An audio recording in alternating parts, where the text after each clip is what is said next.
എടുത്തുകൊണ്ടിരുന്നത് psychology ഡിസോർഡറിനെ കുറിച്ച് ആമുഖമായിട്ട് നമ്മൾ ഒന്നെടുത്തിരുന്നു. അത് ഒരിക്കൽ കൂടി ഒന്ന് പറയാം. മാനസിക രോഗം എന്ന് പറയുന്നത് ഇന്നും നമുക്ക് മനസ്സിലാകാത്തൊരു മേഖലയായിട്ടാണ് നിൽക്കുന്നത്. പണ്ട് ഉള്ള ചിന്താഗതികൾ തന്നെയാണ് ഇപ്പോഴും മനുഷ്യർക്കുള്ളത്. മാനസിക രോഗം എന്ന് പറയുന്നത് ഭൂതപ്രേത പിശാചുക്കളുടെ അല്ലെങ്കിൽ ആത്മാവിൻ്റെ പ്രവർത്തനം കൊണ്ടുണ്ടാകുന്ന രോഗമാണെന്ന് ഇന്നും സൈക്കോളജിക്കൽ ഡിസോർഡർ അല്ലെങ്കിൽ മാനസിക രോഗത്തെക്കുറിച്ച് ജനം വിശ്വസിക്കുന്നു. അതിന് മുഖ്യമായി കാണുന്നൊരു സംഗതി, ഈ രോഗം എവിടെയാണ് എന്നുള്ളതിനെക്കുറിച്ച് വ്യക്തമായൊരു ധാരണ വ്യക്തികൾക്കില്ലാത്തതാണ്, അല്ല നമ്മുടെ സമൂഹത്തിനില്ലാത്തതാണ്. എപ്പോഴും സൈക്കോളജിക്കൽ ഡിസോർഡർ എന്ന് പറയുമ്പോൾ മനസ്സിൻ്റെ രോഗമാണ് എന്ന് പറയുന്നു. അപ്പം മനസ്സ് എവിടെയാണ്? ഈ ചോദ്യം ഒരിക്കലും നമ്മുടെ സാധാരണക്കാരന് മനസ്സിലാകുന്നത്. സാധാരണ ഇപ്പോഴും മനസ്സ് എന്ന് പറയുന്ന ഹൃദയം ഉള്ള ചിന്താഗതിയിലാണ് ഇരിക്കുന്നത്. അപ്പോൾ എപ്പോഴും മാനസിക രോഗം എന്ന് പറയുന്നത് മനസ്സിൻ്റെ ഒരു അസുഖമാണെന്നും ആ മാനസിക രോഗം എന്ന് പറയുന്നത് മനസ്സിൽ മാത്രം ഉണ്ടാകുന്നതാണെന്നും വിചാരിച്ചുകൊണ്ട് അത് എവിടെയാണെന്ന് അറിയാത്തത് കൊണ്ട് മനുഷ്യൻ ട്രീറ്റ്മെൻറ്റിന് തയ്യാറാകുന്നില്ല. ഇത് സാധാരണക്കാരുടെ ഇടയിൽ മാത്രമല്ല, വിദ്യാസമ്പന്നരായ ആൾക്കാരുടെ ഇടയിലുമുള്ള ചിന്താഗതിയാണ്. പിന്നെ വേറൊരു തെറ്റിദ്ധാരണ, ഇത് മരുന്ന് കഴിക്കുക. നമ്മളെന്തെങ്കിലും കാരണവശാൽ ചികിത്സയിൽ പറഞ്ഞു കഴിഞ്ഞാൽ മരുന്ന് കഴിച്ചു കഴിഞ്ഞാൽ ഒന്ന് ഇത് ഉറങ്ങും, അല്ലെങ്കിൽ ഈ മരുന്നിന് പാർശ്വഫലങ്ങൾ സൈഡ് എഫക്ട്സ് ഭയങ്കരമാണ് എന്ന് തീരുമാനമുണ്ട്. പിന്നെ ഈ മരുന്ന് കഴിച്ചു കഴിഞ്ഞാൽ ജീവിതകാലം മുഴുവൻ കഴിക്കണം. ഇങ്ങനെയുള്ള തെറ്റിദ്ധാരണകൾ മനുഷ്യനുള്ളത് കൊണ്ട് സൈക്കോളജിക്കൽ ഡിസോർഡർ അല്ലെങ്കിൽ മാനസിക രോഗത്തിന് ചികിത്സയ്ക്ക് ജനം മുമ്പോട്ട് വരുന്നില്ല. അടുത്ത ഒരു പ്രശ്നം നമ്മൾ കാണുന്നത്, ഇത് എവിടെയാണ് സംഭവിക്കുന്നത് എന്ന് ജനത്തെ പറഞ്ഞ് മനസ്സിലാക്കാൻ നമുക്ക് സാധിക്കില്ല. നമ്മൾ പറയുകയാണത് ന്യൂറോൺസിൻ്റെ പ്രവർത്തനം കൊണ്ടാണ് ഇത് ഞരമ്പ് രോഗം എന്നുള്ള തെറ്റിദ്ധാരണയിലേക്ക് വരും. ന്യൂറോൺസും നെർവും തമ്മിലുള്ള വ്യത്യാസം ജനങ്ങൾ മനസ്സിലാക്കുന്നില്ല. നെർവ്സ് എന്ന് പറഞ്ഞാൽ ഞരമ്പിനെ സംബന്ധിച്ചിടത്തോളം, അതായത് കൈകാലുണ്ടാകുന്ന കഴപ്പുകൾ, അല്ലെങ്കിൽ വെല്ല് അനക്കാൻ പറ്റാതെ വരിക, അങ്ങനെയുള്ള കാര്യങ്ങൾ, അല്ലെങ്കിൽ കാലനക്കാൻ പറ്റാതെ വരിക, അങ്ങനെയുള്ള കാര്യങ്ങളാണ് നമ്മൾ നെർവ്സിൻ്റെ ഡിസോർഡറായിട്ട് വിളിക്കുന്നത്. നമ്മൾ സൈക്കോളജിക്കൽ ഡിസോർഡർ ന്യൂറോൺസ് പറഞ്ഞാൽ തലച്ചോറിനകത്ത് നടക്കുന്ന സംഗതിയാണ്. അപ്പോൾ ന്യൂറോൺസിനെ കണ്ടുപിടിക്കാൻ സാധിച്ചാൽ ന്യൂറോൺസിൻ്റെ സ്ട്രക്ചർ നമുക്ക് പറയാൻ സാധിച്ചിട്ടുണ്ടെങ്കിലും ന്യൂറോൺസിൻ്റെ പല പ്രവർത്തനങ്ങളും ഇന്നും നമുക്ക് അപ്രാപ്യമാണ്, അല്ലെങ്കിൽ നമുക്ക് മനസ്സിലാകാത്ത ഒരു മേഖലയായിട്ട് തുടരുന്നു. ന്യൂറോൺസിനെ കൂടുതൽ പഠിക്കാൻ സാധിക്കുക, ന്യൂറോൺസിനെ കുറിച്ച് നമുക്ക് പറയാൻ സാധിക്കും, അതിൻ്റെ ചലനങ്ങളും അതെങ്ങനെ ശരീരത്തിൽ പ്രവർത്തിക്കുന്നു, ഏതൊക്കെ ന്യൂറോൺസിന് കുഴപ്പം വന്നാൽ എന്തൊക്കെ സംഗതികൾ സംഭവിക്കാം എന്ന് കണ്ടുപിടിക്കാൻ സാധിക്കും. കുറച്ചും കൂടെ മാനസിക രോഗ ചികിത്സ എളുപ്പമാണ്. അപ്പോൾ ന്യൂറോളജിക്കൽ എന്ന് പറയുന്നത് തലച്ചോറിനകത്തുണ്ടാകുന്ന ഒരു പ്രശ്നമാണ് എന്ന് ജനം മനസ്സിലാക്കാത്തതാണ് സൈക്കോളജി ഡിസോർഡറിൻ്റെ ഒരു പ്രശ്നം നമ്മൾ കാണുന്നത്. നമ്മൾ എത്ര പറഞ്ഞു കഴിഞ്ഞാലും തലച്ചോറിനകത്തുള്ള പ്രവർത്തനം എന്ന് പറയുന്നത് അവർക്ക് മനസ്സിലാക്കാൻ സാധിക്കുന്നില്ല. നമ്മൾ പറഞ്ഞിരുന്നു തലച്ചോറിനകത്തുണ്ടാകുന്ന പ്രശ്നങ്ങളാണ് എന്ന് നമ്മൾ പറഞ്ഞിരുന്നു. അപ്പോൾ ഇതിനെ നമ്മൾ എങ്ങനെ ചികിത്സിക്കും? പിന്നെ അവരുടെ ചോദ്യം, നിങ്ങൾ ചികിത്സിക്കുകയാണെങ്കിൽ എങ്ങനെ ഇതിനെ മാറ്റം വരുത്താൻ സാധിക്കും, എങ്ങനെ തലച്ചോറിനുള്ളിൽ നിങ്ങൾക്ക് പ്രവർത്തിക്കാൻ സാധിക്കും?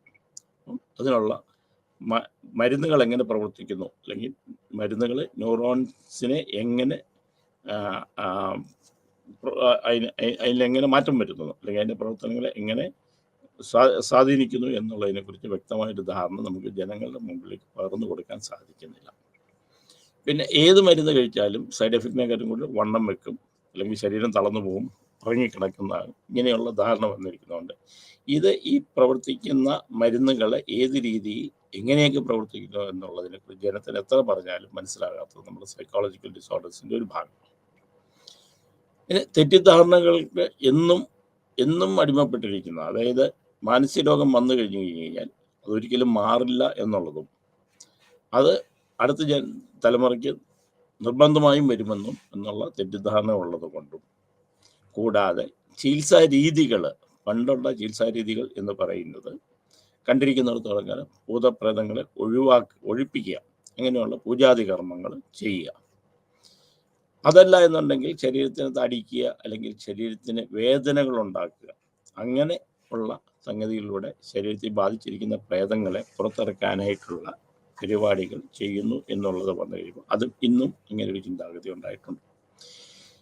പല രോഗങ്ങൾക്കും പണ്ട് കാലഘട്ടങ്ങളിൽ ആളെ പൂട്ടിയിടുക, അരിക്കുള്ളിലാക്കുക, അതല്ലെങ്കിൽ ആമം പോലെയുള്ള അത് തരികെ തുളച്ച് അതിനകത്ത് ആളെ ബന്ധസ്ഥനാക്കുക, അല്ലെങ്കിൽ ചങ്ങലയ്ക്ക് ഇട്ട് പൂട്ടുക, ഇങ്ങനെയുള്ള സംഗതികൾ ഉണ്ടായിരുന്നത് കൊണ്ട് ഇന്നും മാനസിക രോഗം ജനങ്ങളുടെ കണ്ണിൽ അല്ലെങ്കിൽ ചിന്താഗതികൾ, അവരുടെ പെർസെപ്ഷനിൽ ഇങ്ങനെയാണ് ഇതിന് ചികിത്സ എന്നുള്ള തെറ്റിദ്ധാരണ ഇന്നും വന്നിരിക്കുന്നത്. അപ്പോൾ ഇത്രയും ബുദ്ധിമുട്ടുകളുണ്ട് ഒരു സൈക്കോളജിക്കൽ ഡിസോർഡർ നമുക്ക് ട്രീറ്റ് ചെയ്യാനായിട്ട്.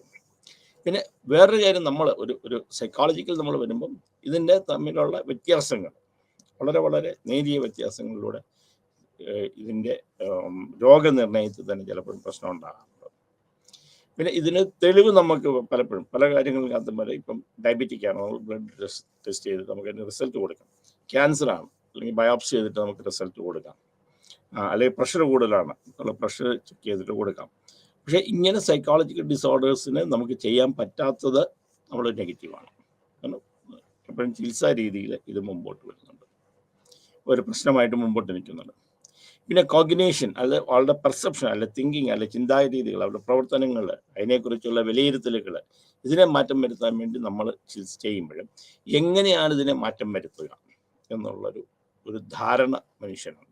അവരുടെ പെർസെപ്ഷൻ മാറ്റുക, അവരുടെ ചിന്താഗതികൾ മാറ്റുക.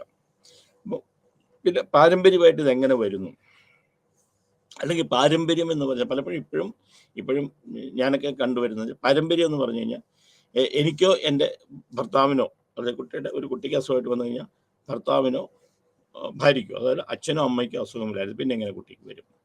നമ്മളിതൊക്കെ ഒരു 3 തലമുറകൾ തന്നെ, ആ കുട്ടിയുടെ അമ്മയുടെ കുടുംബത്തിൽ ആർക്കെങ്കിലും ഉണ്ടോ, അച്ഛൻ്റെ കുടുംബത്തിൽ ആർക്കെങ്കിലും ഉണ്ടോ, അവരുടെ അപ്പൂപ്പന്മാരുടെ ആർക്കെങ്കിലും ഉണ്ടോ, ഇങ്ങനെയൊക്കെ നമ്മൾ ചോദിക്കുമ്പോഴത്തേക്ക് ഇത്രയും ദൂരെ നിന്ന്, അതായത് തലമുറകൾക്ക് പുറകിൽ നിന്ന് ഈ അസുഖം നമ്മളിലേക്ക് പകർന്നു വരുമോ? ഇങ്ങനെയുള്ള തെറ്റിദ്ധാരണകൾ ഉള്ളത് കൊണ്ട് നമുക്ക് സൈക്കോളജിക്കൽ ഡിസോർഡേഴ്സിനെ കണ്ടുപിടിക്കാൻ, മനസ്സിലാക്കി കൊടുക്കാൻ, ട്രീറ്റ്മെൻറ്റിന് വേണ്ടി അല്ലെങ്കിൽ അതിൻ്റെ ചികിത്സാ രീതിയിലേക്ക് ആൾക്കാർക്ക് കൊണ്ടുവരാൻ വലിയ ബുദ്ധിമുട്ടുകളുണ്ട്. അപ്പോൾ ഇത്രയും ബുദ്ധിമുട്ടുകൾ കണ്ടുകൊണ്ട് സൈക്കോളജിക്കൽ ഡിസോർഡേഴ്സിന് നമ്മൾ ട്രീറ്റ്മെൻറ്റ് എടുക്കുന്നത്. അപ്പം ഇതിനകത്ത് നമ്മൾ പറയുന്നത് എന്തൊക്കെയാണ് സൈക്കോളജിക്കൽ ഡിസോർഡേഴ്സ്, അത് ഉണ്ടാകാനുള്ള കാരണം എന്തൊക്കെയാണ്, അങ്ങനെയാണ് ഇതിന് എന്തൊക്കെ ചികിത്സാ രീതികളാണ് നമുക്കുള്ളത്. ഈ ഒരു യൂണിറ്റിലൂടെ അല്ലെങ്കിൽ BPCC 133 നമ്മൾ മനസ്സിലാക്കുന്ന സൈക്കോളജിക്കൽ ഡിസോർഡേഴ്സും അതിൻ്റെ കാരണങ്ങളും അതിനുള്ള ചികിത്സാ രീതികളെക്കുറിച്ചുമാണ് നമ്മൾ ഇതിനകത്ത് പഠിക്കുക. ഇത് പഠിക്കുമ്പോൾ നമ്മൾ ആദ്യം പഠിക്കുന്നതിനകത്തുള്ള സംഗതി എന്ന് വെച്ചാൽ എന്താണ് സൈക്കോളജിക്കൽ ഡിസോർഡേഴ്സ്, ഏതൊക്കെ തരത്തിലുള്ള സൈക്കോളജിക്കൽ ഡിസോർഡേഴ്സ് നമ്മൾ സാധാരണഗതിയിൽ കണ്ടുവരുന്നുണ്ട്. അത് ആദ്യം നമ്മൾ പഠിച്ചത് മൂഡ് ഡിസോർഡേഴ്സ് ആണ്. അപ്പം മൂഡ് ഡിസോർഡർ എന്താണ്, ബൈപ്പോളാർ മൂഡ് ഡിസോർഡർ എന്താണ്, യൂണിപ്പോളാർ മൂഡ് ഡിസോർഡർ എന്താണ്, അത് എങ്ങനെ വരുന്നു, അതിനകത്ത് മാനിക് സ്റ്റേജ് എങ്ങനെയൊക്കെയാണ്, ബൈപ്പോളാർ 1 and 2 നമ്മൾ അതിന് പഠിക്കും, അതിന് ജെനറ്റിക്കൽ ഫാക്ടേഴ്സ് പഠിക്കും. പിന്നെ ഒബ്സസീവ് കമ്പൾസീവ് ഡിസോർഡർ നമ്മൾ പഠിക്കും, എന്താണ് ഒബ്സസീവ് കമ്പൾസീവ് ഡിസോർഡർ എന്നുള്ളതിനെ കുറിച്ച് പഠിക്കും. OCD അല്ലെങ്കിൽ OCPD, obsessive compulsive personality disorder, ഇത് നമ്മൾ പഠിക്കും. പിന്നെ നമ്മൾ പഠിച്ചത് ആങ്സൈറ്റി, ഉത്കണ്ഠ, ഫിയർ, പേടി, ഫോബിയ, അകാരണമായി നമ്മുടെ ചിന്താഗതിയിലുണ്ടാകുന്ന പ്രശ്നങ്ങൾ. അതുകൂടാതെ നമ്മൾ പഠിച്ച ഒരു സംഗതി എന്താണെന്ന് വെച്ച് കഴിഞ്ഞാൽ സ്കിസോഫ്രീനിയ എന്ന് പറഞ്ഞ ഒരു രോഗം എന്താണ്, സ്കിസോഫ്രീനിയ എങ്ങനെ ഉണ്ടാകുന്നു, ഉണ്ടായാൽ അതിനുള്ള ലക്ഷണങ്ങൾ എന്തൊക്കെയാണ്, ഉണ്ടാകാനുള്ള കാരണങ്ങളൊക്കെ എന്തൊക്കെയാണ്, അതിനുള്ള ചികിത്സാ രീതികൾ എന്തൊക്കെയാണ്. അപ്പോൾ മെയിനായിട്ട് നമ്മൾ കഴിഞ്ഞ ക്ലാസ്സിൽ പഠിച്ചത് സ്കിസോഫ്രീനിയയും ആ രോഗവും അതിൻ്റെ ചികിത്സാ രീതികളും കാരണങ്ങളുമാണ്. അപ്പോൾ ഇത്രയാണ് നമ്മൾ പഠിച്ചിരിക്കുന്ന ആമുഖമായിട്ട് നമ്മൾ കഴിഞ്ഞ കാര്യങ്ങൾ പറയുകയാണ്. ഇന്ന് നമ്മൾ പഠിക്കാൻ പോകുന്നത് എന്താണ് സൈക്കോളജിക്കൽ അതർ ഡിസീസസ്, എന്തൊക്കെയാണ് അടുത്ത രോഗങ്ങൾ, അല്ലെങ്കിൽ എന്താണ് മറ്റു രോഗങ്ങൾ, സ്കിസോഫ്രീനിയ പോലുള്ള രോഗങ്ങൾ കഴിഞ്ഞിട്ട് പിന്നെയുള്ള രോഗങ്ങൾ ഏതൊക്കെയാണ്, അത് എങ്ങനെ വരുന്നു, അതിനുള്ള കാരണം എന്താണ്, അതിനുള്ള ചികിത്സാ രീതികൾ എന്താണ്, ഇതാണ് ഇന്നത്തെ ക്ലാസ് നമ്മൾ എടുക്കുന്നത്. അപ്പം ഇത് വളരെ വളരെ ഇമ്പോർട്ടൻ്റ് ആയിട്ടുള്ള കാര്യമാണ്. എന്തൊക്കെയാണ് എന്നുള്ളതിനെ കുറിച്ച് ഇമ്പോർട്ടൻ്റ് ആയിട്ടുള്ള കാര്യമാണ്. പേഴ്സണാലിറ്റി ഡിസോർഡർ, അതിന് ആദ്യമായിട്ട് പേഴ്സണാലിറ്റി ഡിസോർഡർ ആണ്. അപ്പോൾ പേഴ്സണാലിറ്റി ഡിസോർഡറിനെ ക്ലസ്റ്റർ ABC 3 തിരിച്ചിട്ടുണ്ട്. അപ്പോൾ എന്താണ് പേഴ്സണാലിറ്റി ഡിസോർഡറിൻ്റെ ഒരു സംഗതി എന്ന് വെച്ചാൽ, പേഴ്സണാലിറ്റി ഡിസോർഡർ എന്ന് പറയുമ്പോൾ ഒന്നെങ്കിൽ ആ വ്യക്തിയായിട്ട് ബന്ധപ്പെടുന്ന ആൾക്കാർക്ക് അല്ലെങ്കിൽ സമൂഹത്തിന് അവരെ കൂട്ടു നിൽക്കുന്ന ആൾക്കാർക്ക് ഉണ്ടാകുന്ന പ്രശ്നങ്ങളാണ്. സാധാരണ പേഴ്സണാലിറ്റി ഡിസോർഡേഴ്സ് അവർ മനസ്സിലാക്കാറില്ല. അവർ ചെയ്യുന്ന പ്രശ്നങ്ങളുണ്ട്, അവരുടെ പ്രവൃത്തി കൊണ്ട് അവരെ കൊണ്ട് മറ്റുള്ളവർക്ക് ഉപദ്രവം ഉണ്ടാകുന്നതാണ് പേഴ്സണാലിറ്റി ഡിസോർഡർ എന്ന് പറയുന്നത്. അതുകൊണ്ടാണ് ഇതിനെ പേഴ്സണാലിറ്റി ഡിസോർഡർ എന്ന് പറയുന്നത്. പലപ്പോഴും പേഴ്സണാലിറ്റി ഡിസോർഡർ ഉള്ള ഒരു വ്യക്തിയെ നമുക്ക് അവരുടെ ഉൾക്കാഴ്ച എന്ന് വെച്ചാൽ അവനെക്കുറിച്ചുള്ള വിലയിരുത്തലുകൾ, സെൽഫ് ഇമാജിനസ് എന്ന് പറയുന്നത്, സെൽഫ് ഇമേജ്, തന്നെക്കുറിച്ചുള്ള തൻ്റെ വിലയിരുത്തലുകൾ എന്ന് പറയുന്നത് വളരെ മോശമായ സംഗതികളായി കാണാറുണ്ട്. അപ്പോൾ പലപ്പോഴും പേഴ്സണാലിറ്റി ഡിസോർഡർ നമ്മൾ കാണുന്നത് എന്താണെന്ന് വെച്ച് കഴിഞ്ഞാൽ ചെയ്യുന്ന വ്യക്തികൾ, പ്രവർത്തിക്കുന്ന വ്യക്തിക്ക് അതുകൊണ്ട് പ്രശ്നങ്ങളൊന്നും കാണാറില്ല. അതുകൊണ്ട് ചികിത്സിക്കാൻ നമുക്ക് ബുദ്ധിമുട്ടാണ്. രണ്ടാമത്തെ കാര്യം എന്ന് വെച്ചാൽ ഇത് അനുഭവിക്കുന്നത് മറ്റുള്ളവരാണ്. അപ്പം പലപ്പോഴും പേഴ്സണാലിറ്റി ഡിസോർഡർ നമ്മൾ ട്രീറ്റ്മെൻറ്റ് വരുമ്പോൾ അത് അവൻ്റെ അഹങ്കാരം കൊണ്ടാണ്, അല്ലെങ്കിൽ അവൻ്റെ മനസ്സിലാക്കാത്തത് കൊണ്ടുള്ളതാണ് എന്നൊക്കെ പറഞ്ഞ് പല ഒഴിവഴികളും വരുന്നുണ്ട്. കഴിവുകളും പറയുന്നത് കൊണ്ട് ഇതിന് ചികിത്സയ്ക്കും നമുക്കൊരു ബുദ്ധിമുട്ട് കാണാറുള്ളതാണ്. ഇത് ഞാൻ കോമൺ ആയിട്ട് പറഞ്ഞാണ്, എല്ലാ കേസിലുമല്ല, ചില കാര്യങ്ങളിലെങ്കിലും ഇത് പ്രശ്നം ഉണ്ടാകുന്നുണ്ട്. അപ്പോൾ ഒന്ന്, ഇത് പേഴ്സണാലിറ്റി ഡിസോർഡർ എന്ന് പറഞ്ഞ് നമുക്ക് പറഞ്ഞ് മനസ്സിലാക്കി കൊടുക്കാനുള്ളൊരു പ്രശ്നം. കാരണം വ്യക്തികൾ ചെയ്യുന്ന എല്ലാത്തിനകത്തും അതിനൊരു ന്യായീകരണം ഉണ്ടാവും. അപ്പോൾ ഞാനൊരു കാര്യം ചെയ്തു കഴിഞ്ഞാൽ ആ ചെയ്യുന്ന കാര്യങ്ങൾക്ക് എനിക്കൊരു ന്യായീകരണം ഉണ്ടാവും. അത് മറ്റുള്ളവരെ ഞാൻ ശരിയാണെന്ന് പറഞ്ഞ് വിശ്വസിപ്പിക്കാനുള്ള കഴിവ് എനിക്കുണ്ടാവും. അപ്പം ഞാനത് ശരിയാണെന്ന് വിചാരിക്കുന്നു, ശരിയാണെന്ന് പറയുന്ന കാര്യങ്ങൾ മറ്റുള്ളവരെ നമ്മൾ പറഞ്ഞ് വിശ്വസിക്കുന്നതുകൊണ്ട് അവർ ചെയ്യുന്നത് ശരിയാണെന്ന് മറ്റുള്ളവർ ധരിക്കുന്നു. അപ്പം ഇതിൻ്റെ പലപ്പോഴും പേഴ്സണാലിറ്റി ഡിസോർഡറിൻ്റെ ആ ഒരു സിവിയറിറ്റി അനുഭവിച്ചു കഴിഞ്ഞിട്ടായിരിക്കും വരുന്നത്. പിന്നെ ചികിത്സിക്കാനുള്ളത് എന്താണെന്ന് വെച്ച് കഴിഞ്ഞാൽ ചെയ്യുന്ന വ്യക്തികൾ അവർ ചെയ്യുന്ന എന്താണെന്ന് അവർ മനസ്സിലാക്കിയിട്ടല്ല ചെയ്യുന്നത്. ഉൾക്കാഴ്ച, ഇൻസൈറ്റ് അവർക്ക് കുറവായിരിക്കും. ഇത് കോമൺ ആയിട്ട് പറയുന്നതാണ്. പക്ഷെ എല്ലാത്തിനും നമ്മൾ ഓരോന്നോരോന്ന് എടുക്കുമ്പോൾ അങ്ങനെയല്ല. ഇതിനെ തന്നെ സൈക്കോട്ടിക് ആൻഡ് ന്യൂറോട്ടിക് എന്ന് പറയുന്നത് നമ്മൾ തിരിക്കുന്നുണ്ട്. അപ്പോൾ സൈക്കോട്ടിക് ആകുമ്പോഴത്തേക്ക് അവർക്ക് തീരെ ഇൻസൈറ്റ് ഉണ്ടാവില്ല. ന്യൂറോട്ടിക് ആകുമ്പോൾ അവർക്ക് കുറച്ച് പറഞ്ഞ് മനസ്സിലാക്കാനും അവരെ ചികിത്സിക്കാനും ഒരു പരിധി വരെ എളുപ്പമാണ്. Plus a paranoid personality disorder, സംശയരോഗം എന്നാണ് പറയുന്നത്. ഇത് നമ്മൾ സംശയരോഗം എന്ന് പറയുന്നത് സ്കിസോഫ്രീനിയ നമ്മൾ കണ്ടിരുന്നു. ഇത് സ്കിസോഫ്രീനിയയിലുള്ളതല്ല, പാരനോയിഡ്, സംശയം. എനിക്ക് എൻ്റെ സ്പൗസിനെ, എൻ്റെ ഭാര്യയെ എനിക്ക് സംശയം, അല്ലെ ഭാര്യയ്ക്ക് ഭർത്താവിന് സംശയം, അല്ലെ മറ്റുള്ളവർ നമ്മൾ ഉപദ്രവിക്കുന്നു എന്നുള്ള സംശയം. അപ്പം ഇതിനാണ് പാരനോയിഡ് പേഴ്സണാലിറ്റി ഡിസോർഡർ. അപ്പോൾ ബാക്കിയുള്ള കാര്യങ്ങളൊന്നും, സ്കിസോഫ്രീനിയയുടെ ബാക്കിയുള്ള ലക്ഷണങ്ങളൊന്നും അതിനകത്ത് കാണിക്കണം നിർബന്ധമില്ല.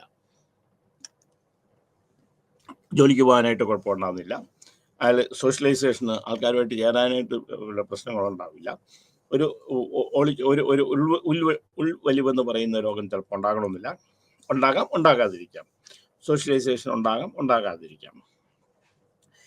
സാധാരണഗതിയിൽ ഇങ്ങനെയുള്ള ആൾക്കാർ കോമൺലി വർക്ക് ചെയ്യുന്ന ജോലി തലങ്ങളിലോ അല്ലെങ്കിൽ ബാക്കിയുള്ളതിലോ വളരെ നോർമലായിട്ടിരിക്കും. അവർക്ക് ഏതിനാണോ ഏതിനകത്താണോ സംശയമുള്ളത് അതിൽ മാത്രമായിരിക്കും പ്രശ്നം ഉണ്ടാക്കുക. ഉദാഹരണത്തിന്, ഇപ്പോൾ ഒരാൾക്ക് സംശയമാണ്, ഭാര്യയുടെ പ്രവൃത്തി അല്ലെങ്കിൽ ഭാര്യയ്ക്ക് വേറെ ആരെങ്കിലുമായിട്ട് അവിഹിതമായി ബന്ധമുണ്ടെന്ന് ഭർത്താവ് ധരിക്കുക. നേരെ തിരിച്ചു വേണം, ഭർത്താവിന് ഏതെങ്കിലും അവിഹിത ബന്ധമുണ്ടെന്ന് ഭാര്യയും നമ്മൾ വിചാരിക്കും. ആ ഒരു ഏരിയയിൽ മാത്രമായിരിക്കും അവരുടെ പ്രശ്നം ഉണ്ടാകുക. ഏതിനാണോ സംശയം അതിനകത്ത് മാത്രമേ, ബാക്കിയുള്ളതൊക്കെ നോർമലായിരിക്കും.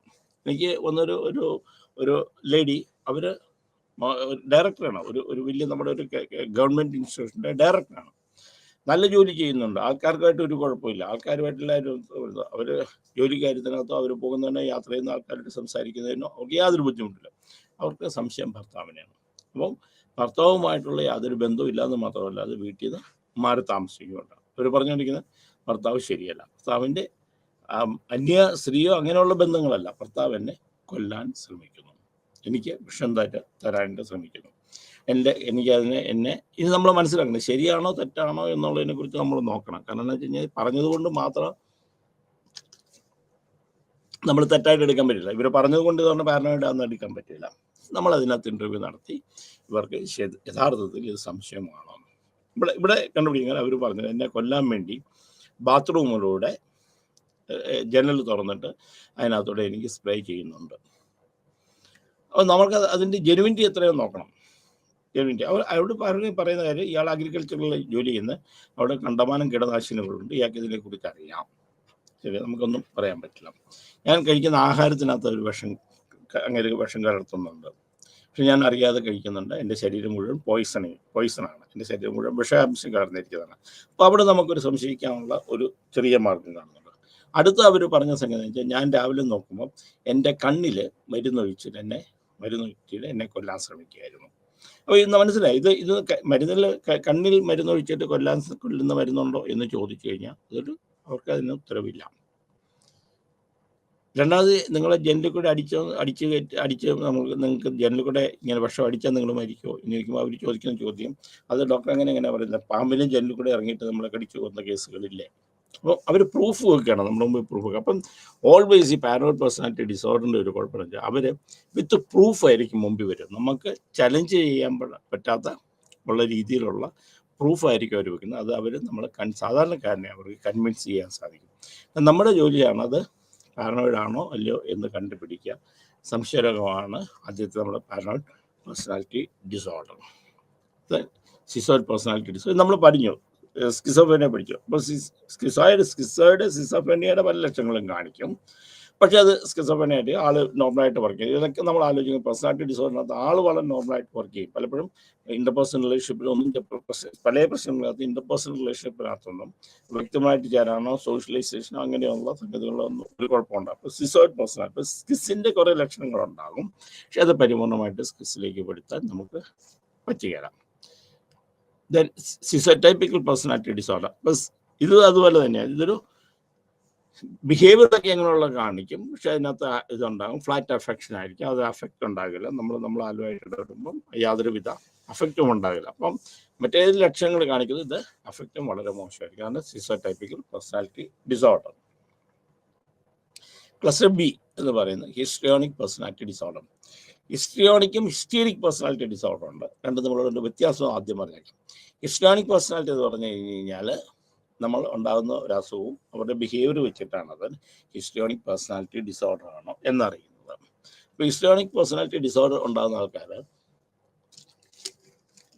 ആൾക്കാരുമായിട്ട് ഭയങ്കര അടുപ്പമായിരിക്കും. ഇത് സാധാരണഗതിയിൽ നമുക്ക് പെണ്ണുങ്ങൾക്കാണ് ഇത് കൂടുതൽ കാണുന്നത്, ആണുങ്ങൾക്കുറവാണ് ഹിസ്ട്രിയോണിക് പേഴ്സണാലിറ്റി. ഒരു സെഡക്റ്റീവ് ലുക്ക് ആയിരിക്കും, അതായത് ഒരാളെ മയക്കുന്ന രീതിയിലായിരിക്കും ഇവരുടെ നോട്ടം കാര്യങ്ങളൊക്കെ.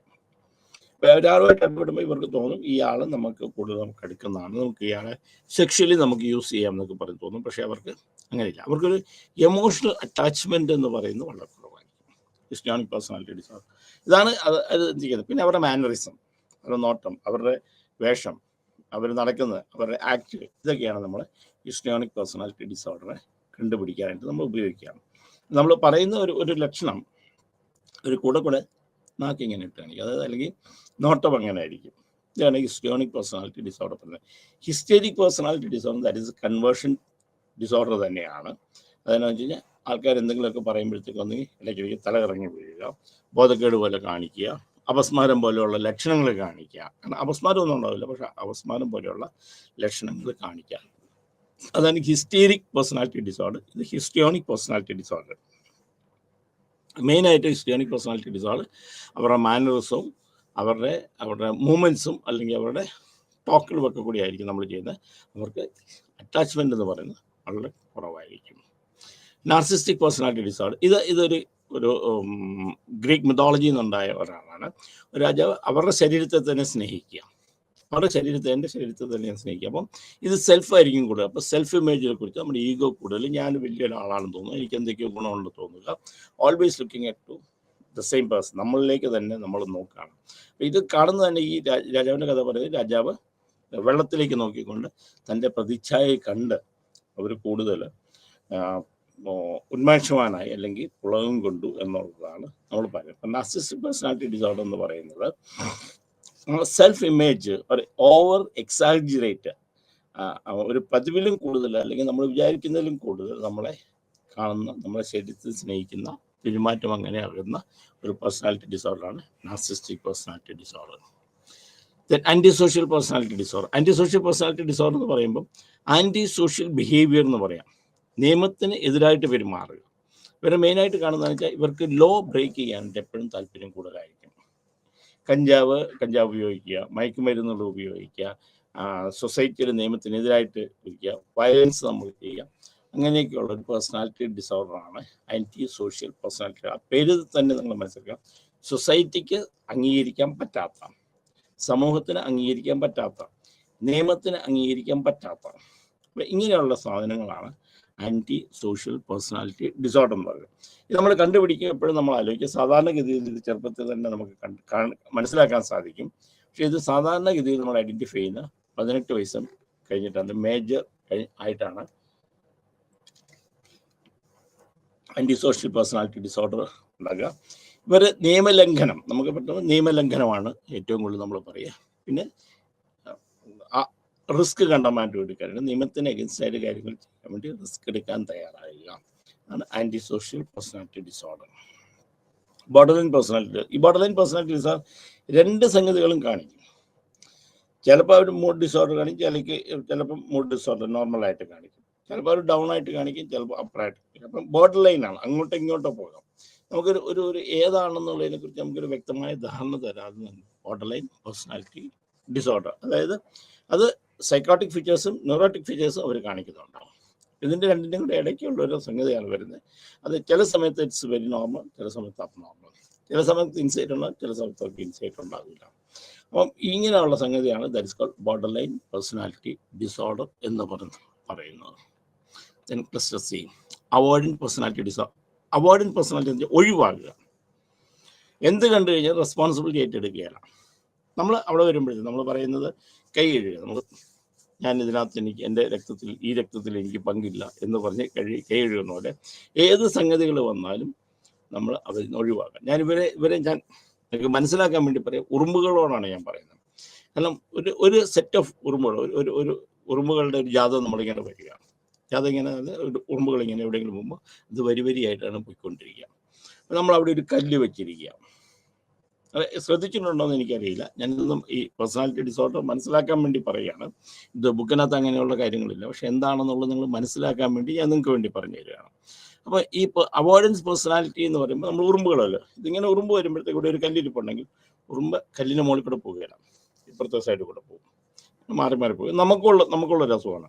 നമ്മളെവിടെയെങ്കിലും പോകുമ്പോൾ എന്തെങ്കിലും ഒരു ഒബ്സ്റ്റക്കിൾ ഉണ്ടെങ്കിൽ അതിനെ നമ്മൾ മറികടക്കാനുള്ള സാധാരണ രീതിയിൽ അതിനെ ഒഴിവാക്കി നമ്മൾ പോവുക. അപ്പോൾ കുറേ കഴിയുമ്പോഴത്തേക്ക് ഈ കല്ലെടുത്ത് മാറ്റി നിന്നിരിക്കട്ടെ, അപ്പോൾ ഉറുമ്പ് ഈ പാതയിൽ കൂടെ തന്നെ പോകുള്ളൂ. പിന്നെ നമ്മൾ രണ്ടാമത് തന്നെ റീസ്ട്രക്ചർ ചെയ്യണം, രണ്ടാമത് തന്നെ നമ്മളത് മാറ്റി നേരെയാക്കി വിട്ടാലേ പോകുള്ളൂ.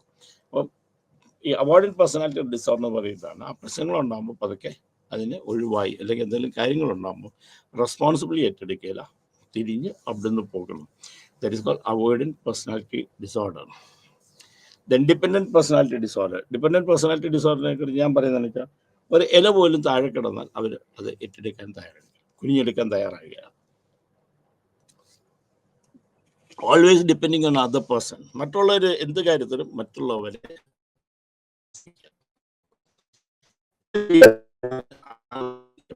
ഒരു സാധനം താഴെ കിടന്നു ഇതൊന്ന് എടുത്തു നിൽക്കാൻ പറയും. എവിടെയെങ്കിലും പോകണം, അവർ പോകില്ല, അവർ വേറെ ആളെ ആശ്രയിക്കും, മറ്റുള്ളവരെ കൊണ്ടുവിടും. എന്നിട്ട് വണ്ടി ഡ്രൈവ് ചെയ്യണം, വേറെ ആളെ. അപ്പോൾ ഈ വേറൊരാൾ ഡിപ്പെൻഡ് ചെയ്യുന്ന പേഴ്സണാലിറ്റിയാണ്. അപ്പോൾ ആദ്യത്തെ രണ്ടാമത്തെ തമ്മിലുള്ള വ്യത്യാസം മനസ്സിലാക്കണം. ആദ്യത്തെ ഒഴിവാക്കുകയാണ്, ഇത് വേറെ ആളെ കൊണ്ട് ചെയ്യിക്കുകയാണ്, വേറെ ആളെ ആശ്രയിക്കുകയാണ്. They are not ready to take any responsibility. മറ്റേത് റെസ്പോൺസിബിലിറ്റി ഏറ്റെടുക്കുന്നത്, റെസ്പോൺസിബിലിറ്റി ഏറ്റെടുക്കുമ്പോഴും ഒഴിവായി പോകുന്നതും, ഇത് റെസ്പോൺസിബിലിറ്റി എടുക്കില്ലെന്ന് തന്നെയല്ല, വേറെ ആളെ തല വെച്ച് കൊടുക്കുകയും. That is called dependent personality disorder. ഇത് തമ്മിലുള്ള വ്യത്യാസം മനസ്സിലാക്കണം. അവോയ്ഡൻസ് ഒഴിവാക്കുകയാണ്, ഡിപ്പെൻഡൻസ് വേറെ ആളെ ആശ്രയിച്ച് ജീവിക്കുകയാണ്. ഒബ്സസീവ് കമ്പൾസീവ് പേഴ്സണാലിറ്റി ഡിസോർഡർ ഇത് നമ്മൾ കുറേ പ്രാവശ്യമായിട്ട് പറഞ്ഞിട്ടുള്ളതാണ്. ഇത് നമ്മൾ പ്രത്യേകം മനസ്സിലാക്കി. OCD, ഒബ്സസീവ് കമ്പൾഷൻ എന്ന എല്ലാവരും നമ്മൾ OCD ആണെന്ന് പറയുമ്പോൾ അവരതിൻ്റെ വ്യത്യാസം മനസ്സിലാക്കുന്നത്. ഒബ്സഷൻ എല്ലാവർക്കും ഉള്ളതാണ്, ഒരു പരിധിവരെ എല്ലാവരും ഒബ്സസീവ് ആണ്. കാരണം എന്തെങ്കിലും ഒരു സംഗതി ചെയ്താൽ അത് ശരിയായോ എന്ന് രണ്ടാമത് നോക്കുന്ന ആൾക്കാരാണ് നമ്മൾ. ഒരു കാര്യത്തെക്കുറിച്ച് നമ്മൾ പിന്നെ അതിനെക്കുറിച്ച് നമ്മൾ ചിന്തിക്കും. അപ്പം കൈയൊന്ന് കഴിയും, നമ്മളൊന്നുകൂടെ ഒന്ന് കൈ കഴുകുന്നിരിക്കും. പ്രത്യേകിച്ച് കോവിഡ് കഴിഞ്ഞ് കഴിഞ്ഞപ്പോൾ കൈ ഇടയ്ക്ക് കൈ കഴുകുക, അല്ലെങ്കിൽ സാനിറ്റൈസർ ഉപയോഗിക്കാം. ഇത് എന്ന് പറയുന്നത് ഒബ്സഷനാണ്. പക്ഷെ ഇത് കമ്പൾഷൻ ആകണം, അപ്പോഴേ ഇത് പേഴ്സണാലിറ്റി ആയിട്ട് വരുള്ളൂ. അങ്ങനെ ചെയ്തില്ല എന്നുണ്ടെങ്കിൽ അവർക്ക് ആങ്സൈറ്റി ഉണ്ടാകണം, അല്ലെങ്കിൽ ടെൻഷൻ ഉണ്ടാകണം. അപ്പം ആങ്സൈറ്റിയും ടെൻഷനും വന്നു കഴിയുമ്പോഴത്തേക്ക് പിന്നെ ചെയ്യാനായിട്ടാകും. ചെയ്ത് കഴിഞ്ഞ് കഴിഞ്ഞാൽ പിന്നെ അവർ റിലീവ്ഡാണ്. അപ്പോൾ അതുവരെ അവർക്ക് ആ കമ്പൾഷൻ കൊണ്ടുണ്ടാകുന്ന എന്തെങ്കിലും ബുദ്ധിമുട്ടുകൾ ഉണ്ടാകണം. അപ്പോഴേ നമ്മളിത് ഒബ്സസീവ് കമ്പൾസീവ് പേഴ്സണാലിറ്റി ഡിസോർഡർ എന്ന് പറയുള്ളൂ. നമ്മൾ വീട് ഒന്ന് അടച്ചിട്ട് നമ്മൾ പുറത്തിറങ്ങി വീട് അടച്ചിട്ടുണ്ടോ എന്ന് നമ്മൾ ചിലപ്പോൾ ഒന്നുകൂടെ നോക്കും, തള്ളി നോക്കും. നമ്മൾ പരീക്ഷയ്ക്ക് പോകുന്നതിന് മുമ്പ് നമ്മളെ സാധനങ്ങളൊക്കെ എടുത്തു കഴിയുമ്പോഴത്തേക്ക് നമ്മൾ ഒന്നുകൂടെ നമ്മൾ ബുക്ക് തുറന്നു, പുസ്തകം നമ്മുടെ പെട്ടിപ്പുറത്ത് തുറന്നു നോക്കും, എല്ലാം ഉണ്ടോ നോക്കും. ഒന്നുകൊണ്ട് നമ്മൾ ഓൾ ടിക്കറ്റ് നമ്മൾ എടുത്തിട്ടുണ്ടോ നോക്കും. ഇതൊന്നും OCD പെടുകയല്ല, ഇതൊക്കെ ഒബ്സഷന് മാത്രം പെടും. അത് രോഗമായിട്ട് നമ്മൾ കണക്കാക്കുകയില്ല. പക്ഷെ അതിൻ്റെ കൂട്ടത്തിൽ കമ്പൾഷനും കൂടി ഉണ്ടാകുമ്പോഴേ that is called OCD, obsessive compulsive personality disorder ആകുകയുള്ളൂ. അത് പ്രത്യേകം മനസ്സിലാക്കിക്കൊള്ളുക. Then paraphilic disorder and sexual dysfunction. മെയിനായിട്ട് നമ്മൾ ഇന്ന് ഡീൽ ചെയ്യുന്ന ഒരു കാര്യമാണ് സെക്ഷൽ ഡിസോർഡേഴ്സ്. നമ്മൾ പലപ്പോഴും മനസ്സിലാക്കാതെ പോകുന്ന സംഗതികളാണ്. പിന്നെ ഇത് ആൾക്കാർക്ക് ഷെയർ ചെയ്യാൻ ഭയങ്കര പാടാണ്. പ്രത്യേകിച്ച് കേരളം പോലുള്ള ഒരു സംസ്ഥാനത്ത് ഇത് ഷെയർ ചെയ്യാനായിട്ട് പലപ്പോഴും മനുഷ്യന് ബുദ്ധിമുട്ടുകൾ ഉണ്ടാകുന്നതാണ്. ഒരു സൈക്കോളജിസ്റ്റിനെ കാണുക, അല്ലെങ്കിൽ സൈക്കാട്രിസ്റ്റിനെ കാണുക, അല്ലെങ്കിൽ സെക്സോളജിസ്റ്റിനെ കാണുക, അതിനെക്കുറിച്ച് ഡിസ്കസ് ചെയ്യുക എന്ന് പറയുന്നത് ഇന്നും വലിയ പ്രശ്നമുള്ളതാണ്. പക്ഷേ ഇത് കണ്ടമാനം കേരളത്തിലുള്ള രോഗങ്ങളിൽ ഒന്നാണ്. ഫെറ്റിസ്റ്റിക് ഡിസോർഡർ, ഏതെങ്കിലും സാധനങ്ങൾ, പാരാഫിലിക് ഡിസോർഡർ എന്ന് പറഞ്ഞാൽ സെക്ഷൽ ഡിസോർഡേഴ്സ്, സെക്ഷൽ പ്രോബ്ലംസ് ഒക്കെ. അപ്പം സെക്ഷൽ ഡിസോർഡർ എന്താണ് ഒരു നോർമൽ സെക്സ് എന്നുള്ളതിനെ കുറിച്ച് നമ്മൾ നോർമൽ സെക്സ് നമ്മൾ പറയുന്നത് നിയമപരമായി നമുക്ക് ബന്ധപ്പെടാൻ സാധിക്കുന്ന കാര്യങ്ങളെയാണ്, ശാരീരികമായി. അപ്പോൾ നമ്മൾ കല്യാണം കഴിച്ചു, ഒരാൾ നമ്മൾ കല്യാണം കഴിച്ചു. അപ്പോൾ ഇവിടെ സെക്സ് എന്ന് പറയുന്നത് നമ്മൾ റീപ്രൊഡക്ഷൻ, സെക്സ് എന്ന് പറയുന്നത് റീപ്രൊഡക്ഷന് വേണ്ടിയിട്ടാണ്. അപ്പോൾ ആ റീപ്രൊഡക്ഷന് വേണ്ടിയിട്ട് അങ്ങനെ നടത്തുന്നതിനൊന്നും അത് ഡിസോർഡറായിട്ട് നമ്മൾ വെക്കില്ല. അപ്പം ഈ സെക്സ് എന്ന് പറയുന്നത് നോർമൽ ആയിട്ടുണ്ട്. സെക്സ് എന്ന് പറയുന്നത് എപ്പോഴും സ്ത്രീ പുരുഷ ബന്ധത്തിൽ അവർ ശാരീരികമായിട്ട് നോർമലായിട്ടുള്ള റീപ്രൊഡക്ഷന് വേണ്ടിയിട്ട് നമ്മൾ നോർമലായിട്ട് ചെയ്യുന്ന സെക്സിനാണ് നോർമൽ സെക്സ് എന്ന് പറയുന്നത്. ആ സെക്സ്വൽ പ്രഷർ വരാനായിട്ട് ചെയ്യുന്ന കാര്യങ്ങൾക്ക് അത് ഡിസോർഡറല്ല. ഇപ്പം രണ്ടുപേരും മ്യൂച്വലി എഗ്രി ചെയ്തിട്ട് രണ്ടുപേർക്കൂടെ സാറ്റിസ്ഫൈ ചെയ്യാനായിട്ട് വരുന്ന, അല്ലെങ്കിൽ അതിനുവേണ്ടി ചെയ്യുന്ന കാര്യങ്ങൾ that is not a disorder. അപ്പം പക്ഷേ ഏതെങ്കിലും നമ്മുടെ പാർട്ട്ണർക്ക്, അത് സ്ത്രീ ആയിക്കോട്ടെ പുരുഷനായിട്ട്, പാർട്ട്ണർക്ക് താല്പര്യമില്ലാത്ത കാര്യങ്ങൾ നമ്മൾ നിർബന്ധിച്ച് നമ്മൾ ചെയ്യിക്കുക, അല്ലെങ്കിൽ നമ്മൾ നോർമലായിട്ട് നമ്മുടെ സമൂഹത്തിന് അക്സെപ്റ്റൻസ് ഇല്ലാത്തതായിട്ടുള്ള കാര്യങ്ങൾ ചെയ്യുമ്പോൾ ദാറ്റ് ഇസ് കോൾഡ് ഡിസോർഡറായിട്ട് നമ്മൾ കണക്കാക്കുകയുള്ളൂ. അല്ലെങ്കിൽ രണ്ടുപേരും കൂടി മ്യൂച്വലി എഗ്രി ചെയ്ത് ചെയ്യുന്ന കാര്യങ്ങളും ആ ചെയ്യുന്ന കാര്യങ്ങൾ രണ്ടുപേർക്കും പ്രശ്നമില്ലെങ്കിലും if they are enjoying that is not a disorder. അപ്പം ഇത് നമ്മൾ മനസ്സിലാക്കിയിട്ട് വേണം ചെയ്യാനായിട്ട്. അപ്പോൾ സെക്ഷൽ ആക്ട് എങ്ങനെയാണ് നടക്കുന്നത്, ഒരു നോർമൽ സെക്സ് എങ്ങനെയാണ് നടക്കുന്നത്? നോർമൽ സെക്സ് എന്ന് പറയുന്നത് നമുക്കൊരു തോട്ട്സ് നമ്മൾ ഉണ്ടാകും, അത് സെക്സിനെ കുറിച്ചുള്ള സ്റ്റിമുലേഷൻ നമുക്കുണ്ടാകും, അത് തോട്ട്സ് നമുക്കുണ്ടാകും. തോട്ട്സ് ഉണ്ടായി കഴിഞ്ഞാൽ അതിനുള്ള ആക്ഷൻ ഉണ്ടാകും. അപ്പം തോട്ട്സ് ഉണ്ടായി അതിനുള്ള ആക്ഷൻ വന്ന് നമുക്ക് സ്റ്റിമുലേഷനും കാര്യങ്ങളൊക്കെ വരും. Then we are having that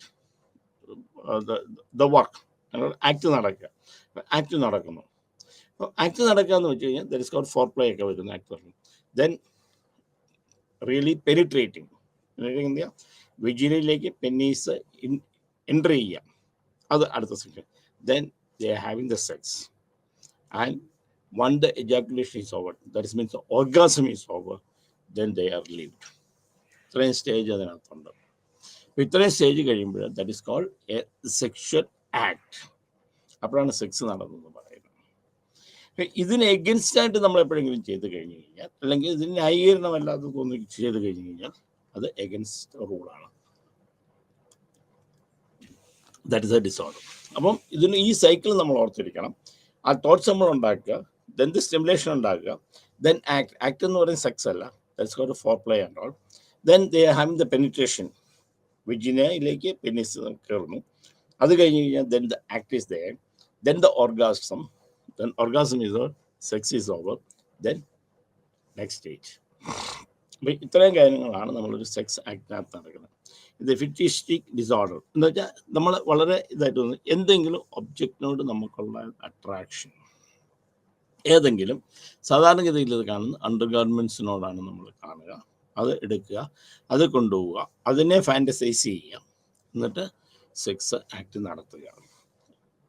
then വയോറിസ്റ്റിക് disorder എന്ന് പറഞ്ഞാൽ വയോറിസമാണ്. അത് സെക്ഷൽ ആക്ട് നമ്മളിപ്പോൾ ഏതെങ്കിലും ഇത് കണ്ടിട്ട് നമ്മൾ നടത്തുക, അല്ലെങ്കിൽ പെണ്ണുങ്ങളുടെ നഗ്നമായ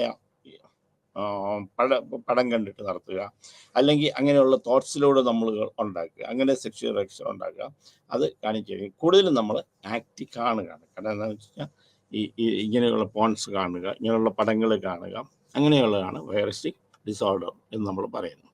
ദെൻ എക്സിബിഷനിസ്റ്റിക് ഡിസോർഡർ, അതായത് പബ്ലിക് സ്ഥലങ്ങളിൽ നമ്മളെ പ്രൈവറ്റ് പാർട്ട് നമ്മൾ മറ്റുള്ളവരെ തുറന്ന് കാണിക്കുന്ന കൊണ്ട് നമുക്കൊരു സാറ്റിസ്ഫാക്ഷൻ ഉണ്ടാകുക.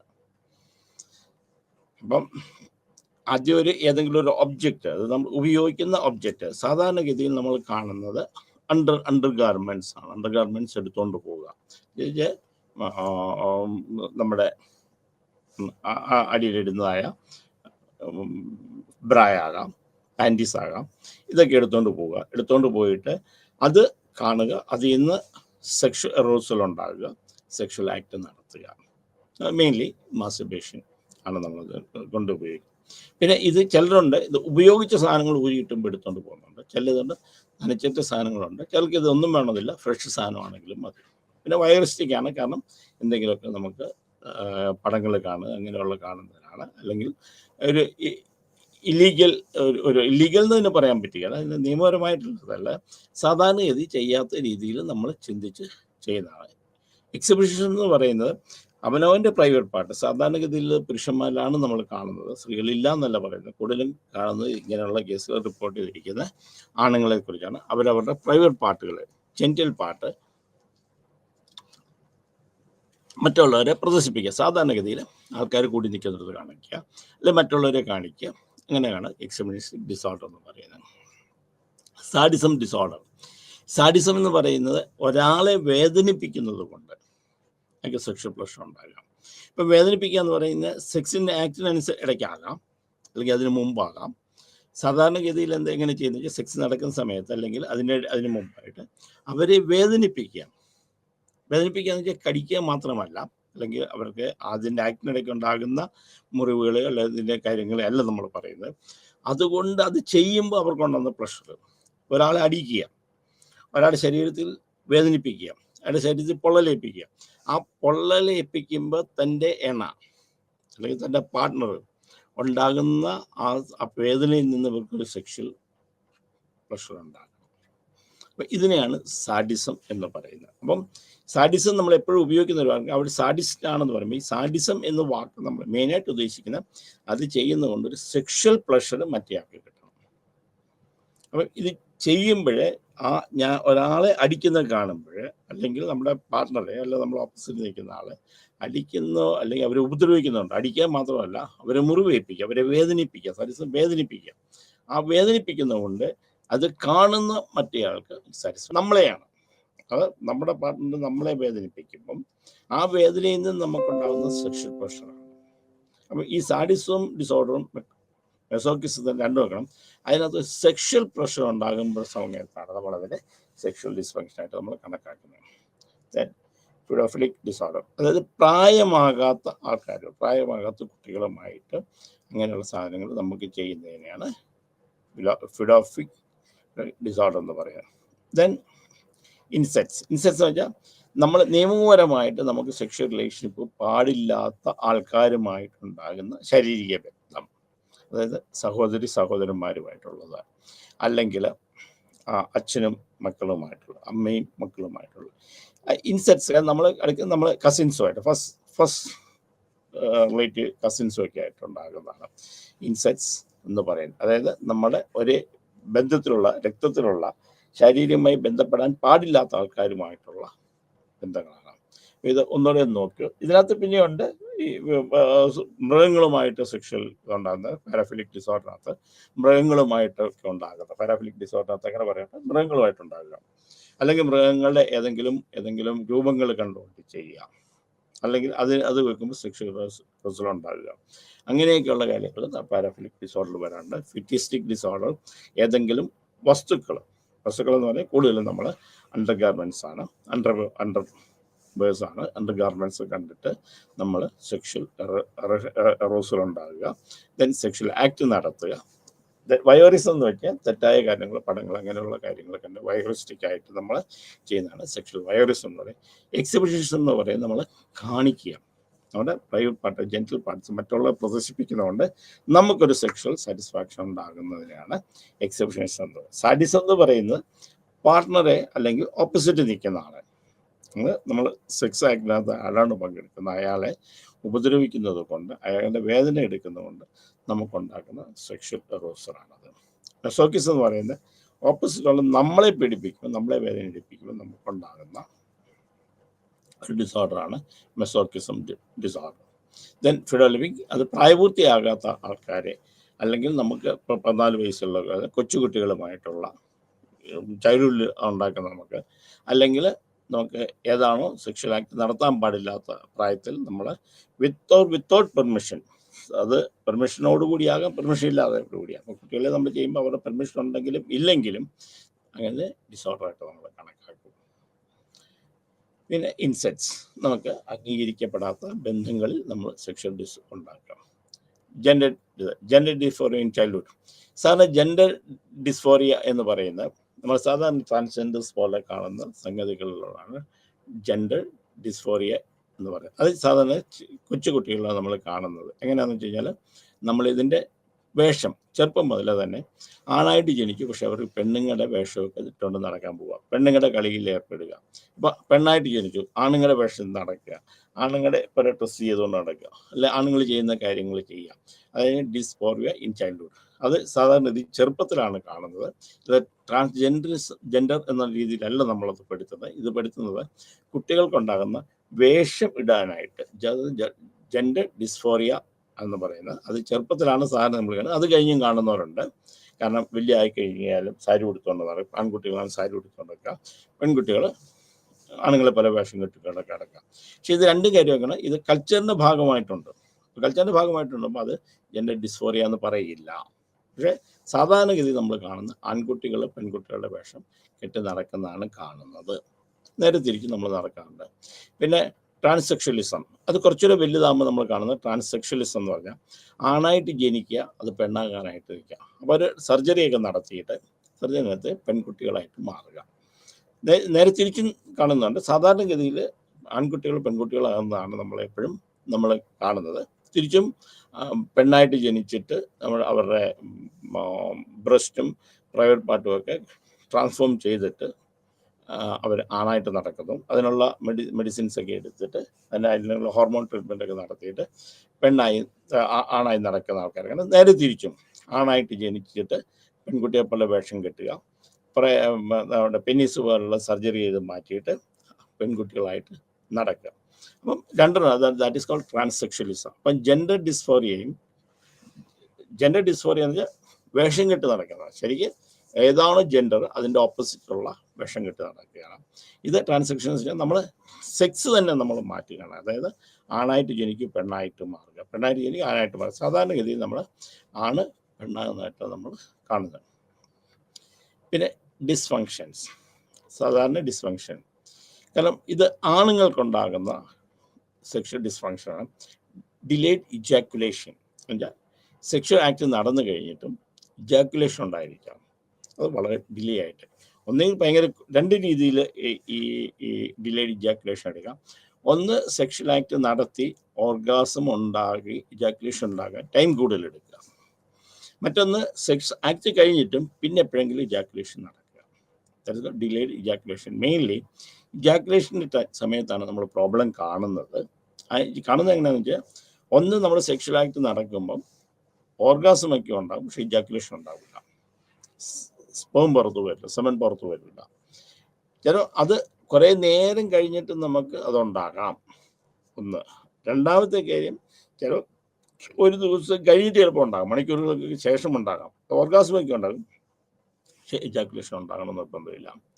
Then erectile disorder, this is called erectile dysfunction disorder. Erection ഉണ്ടാകാതിരിക്കും. ഇത് രണ്ട് രീതിയിൽ നമുക്കിത് ഉണ്ടാകാം.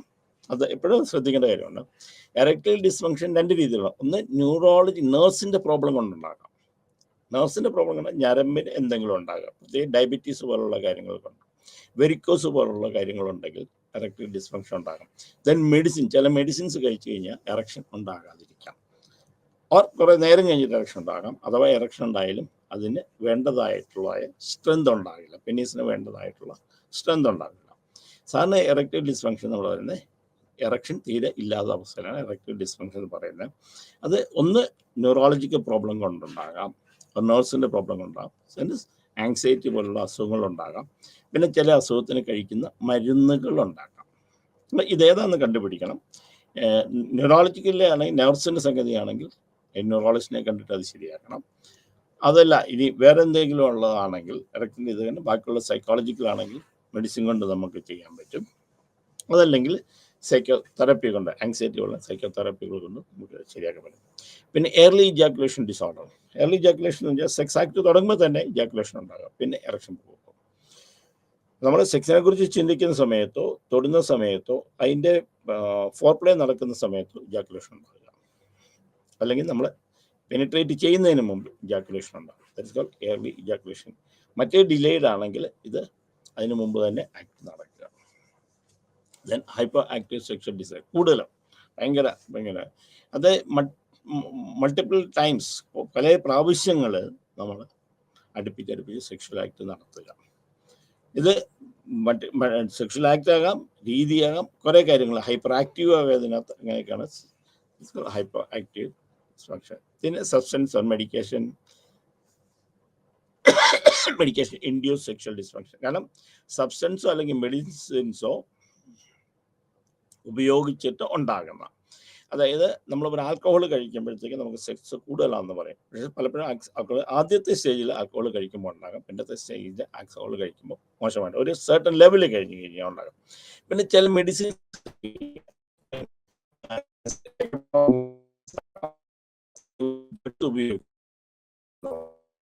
മയക്കുമരുന്നുകൾ ഉപയോഗിക്കുന്നത്, കഞ്ചാവ് ഉപയോഗിക്കുന്നത്, അതുകൊണ്ടുണ്ടാകുന്ന സെക്ഷൽ ഡിസ്ഫങ്ഷൻ ആണ് substance or medication induce sexual dysfunction എന്ന് പറയുന്നത്.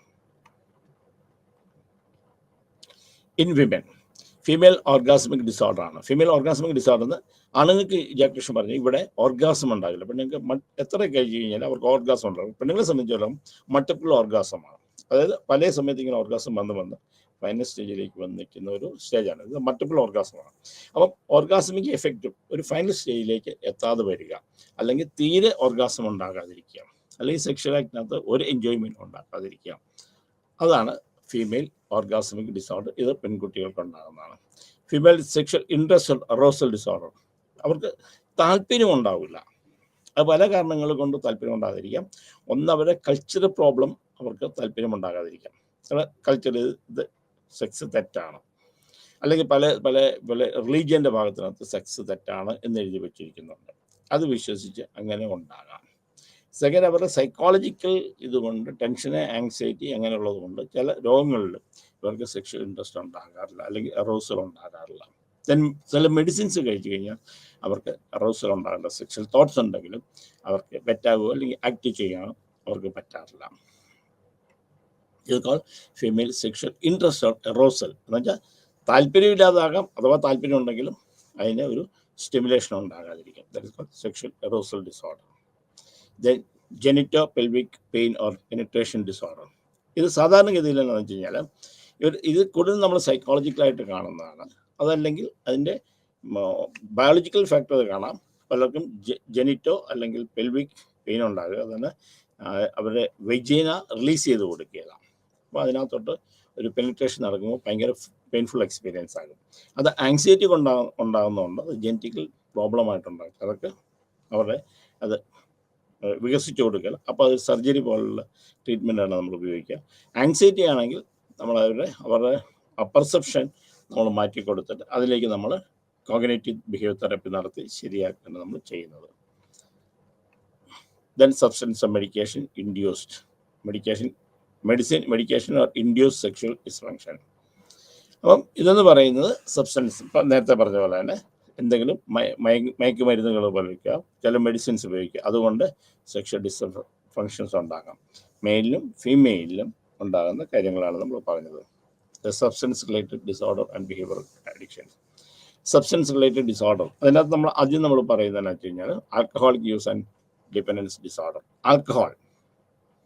ആൽക്കഹോൾ ഉപയോഗിക്കുക. അത് ആൽക്കഹോൾ ഉപയോഗിക്കുക എന്ന് വെച്ചാൽ ആൾക്കാർ ഡിപ്പെൻഡൻസ് എന്ന് വെച്ചാൽ ആൽക്കഹോൾ ഉപയോഗിക്കുക. അത് നമുക്ക് ആൽക്കഹോൾ കഴിക്കുന്നതുകൊണ്ട്, ഒന്നോ രണ്ടോ കഴിക്കുന്നതുകൊണ്ടല്ല, അത് കൂടുതൽ കഴിക്കാനായിട്ട്. അപ്പോൾ സബ്സ്റ്റൻസ് റിലേറ്റഡ് ഡിസോർഡർ എന്ന് പറയുന്നത് എന്തെങ്കിലും കഞ്ചാവ്, മയക്കുമരുന്ന്, MMD പോലുള്ള അങ്ങനെ സൈക്കോട്രോപിക് സബ്സ്റ്റൻസ് ഉപയോഗിക്കുന്നതുകൊണ്ടുള്ള ഡിസോർഡറാണ്. അവർക്ക് ഹാലുസിനേഷൻ ഉണ്ടാകും, ഡിലൂഷൻസ് ആകും, ഡിപ്രഷൻ ഉണ്ടാകും, സൂയിസൈഡ് ടെൻഡൻസി ഉണ്ടാകാം.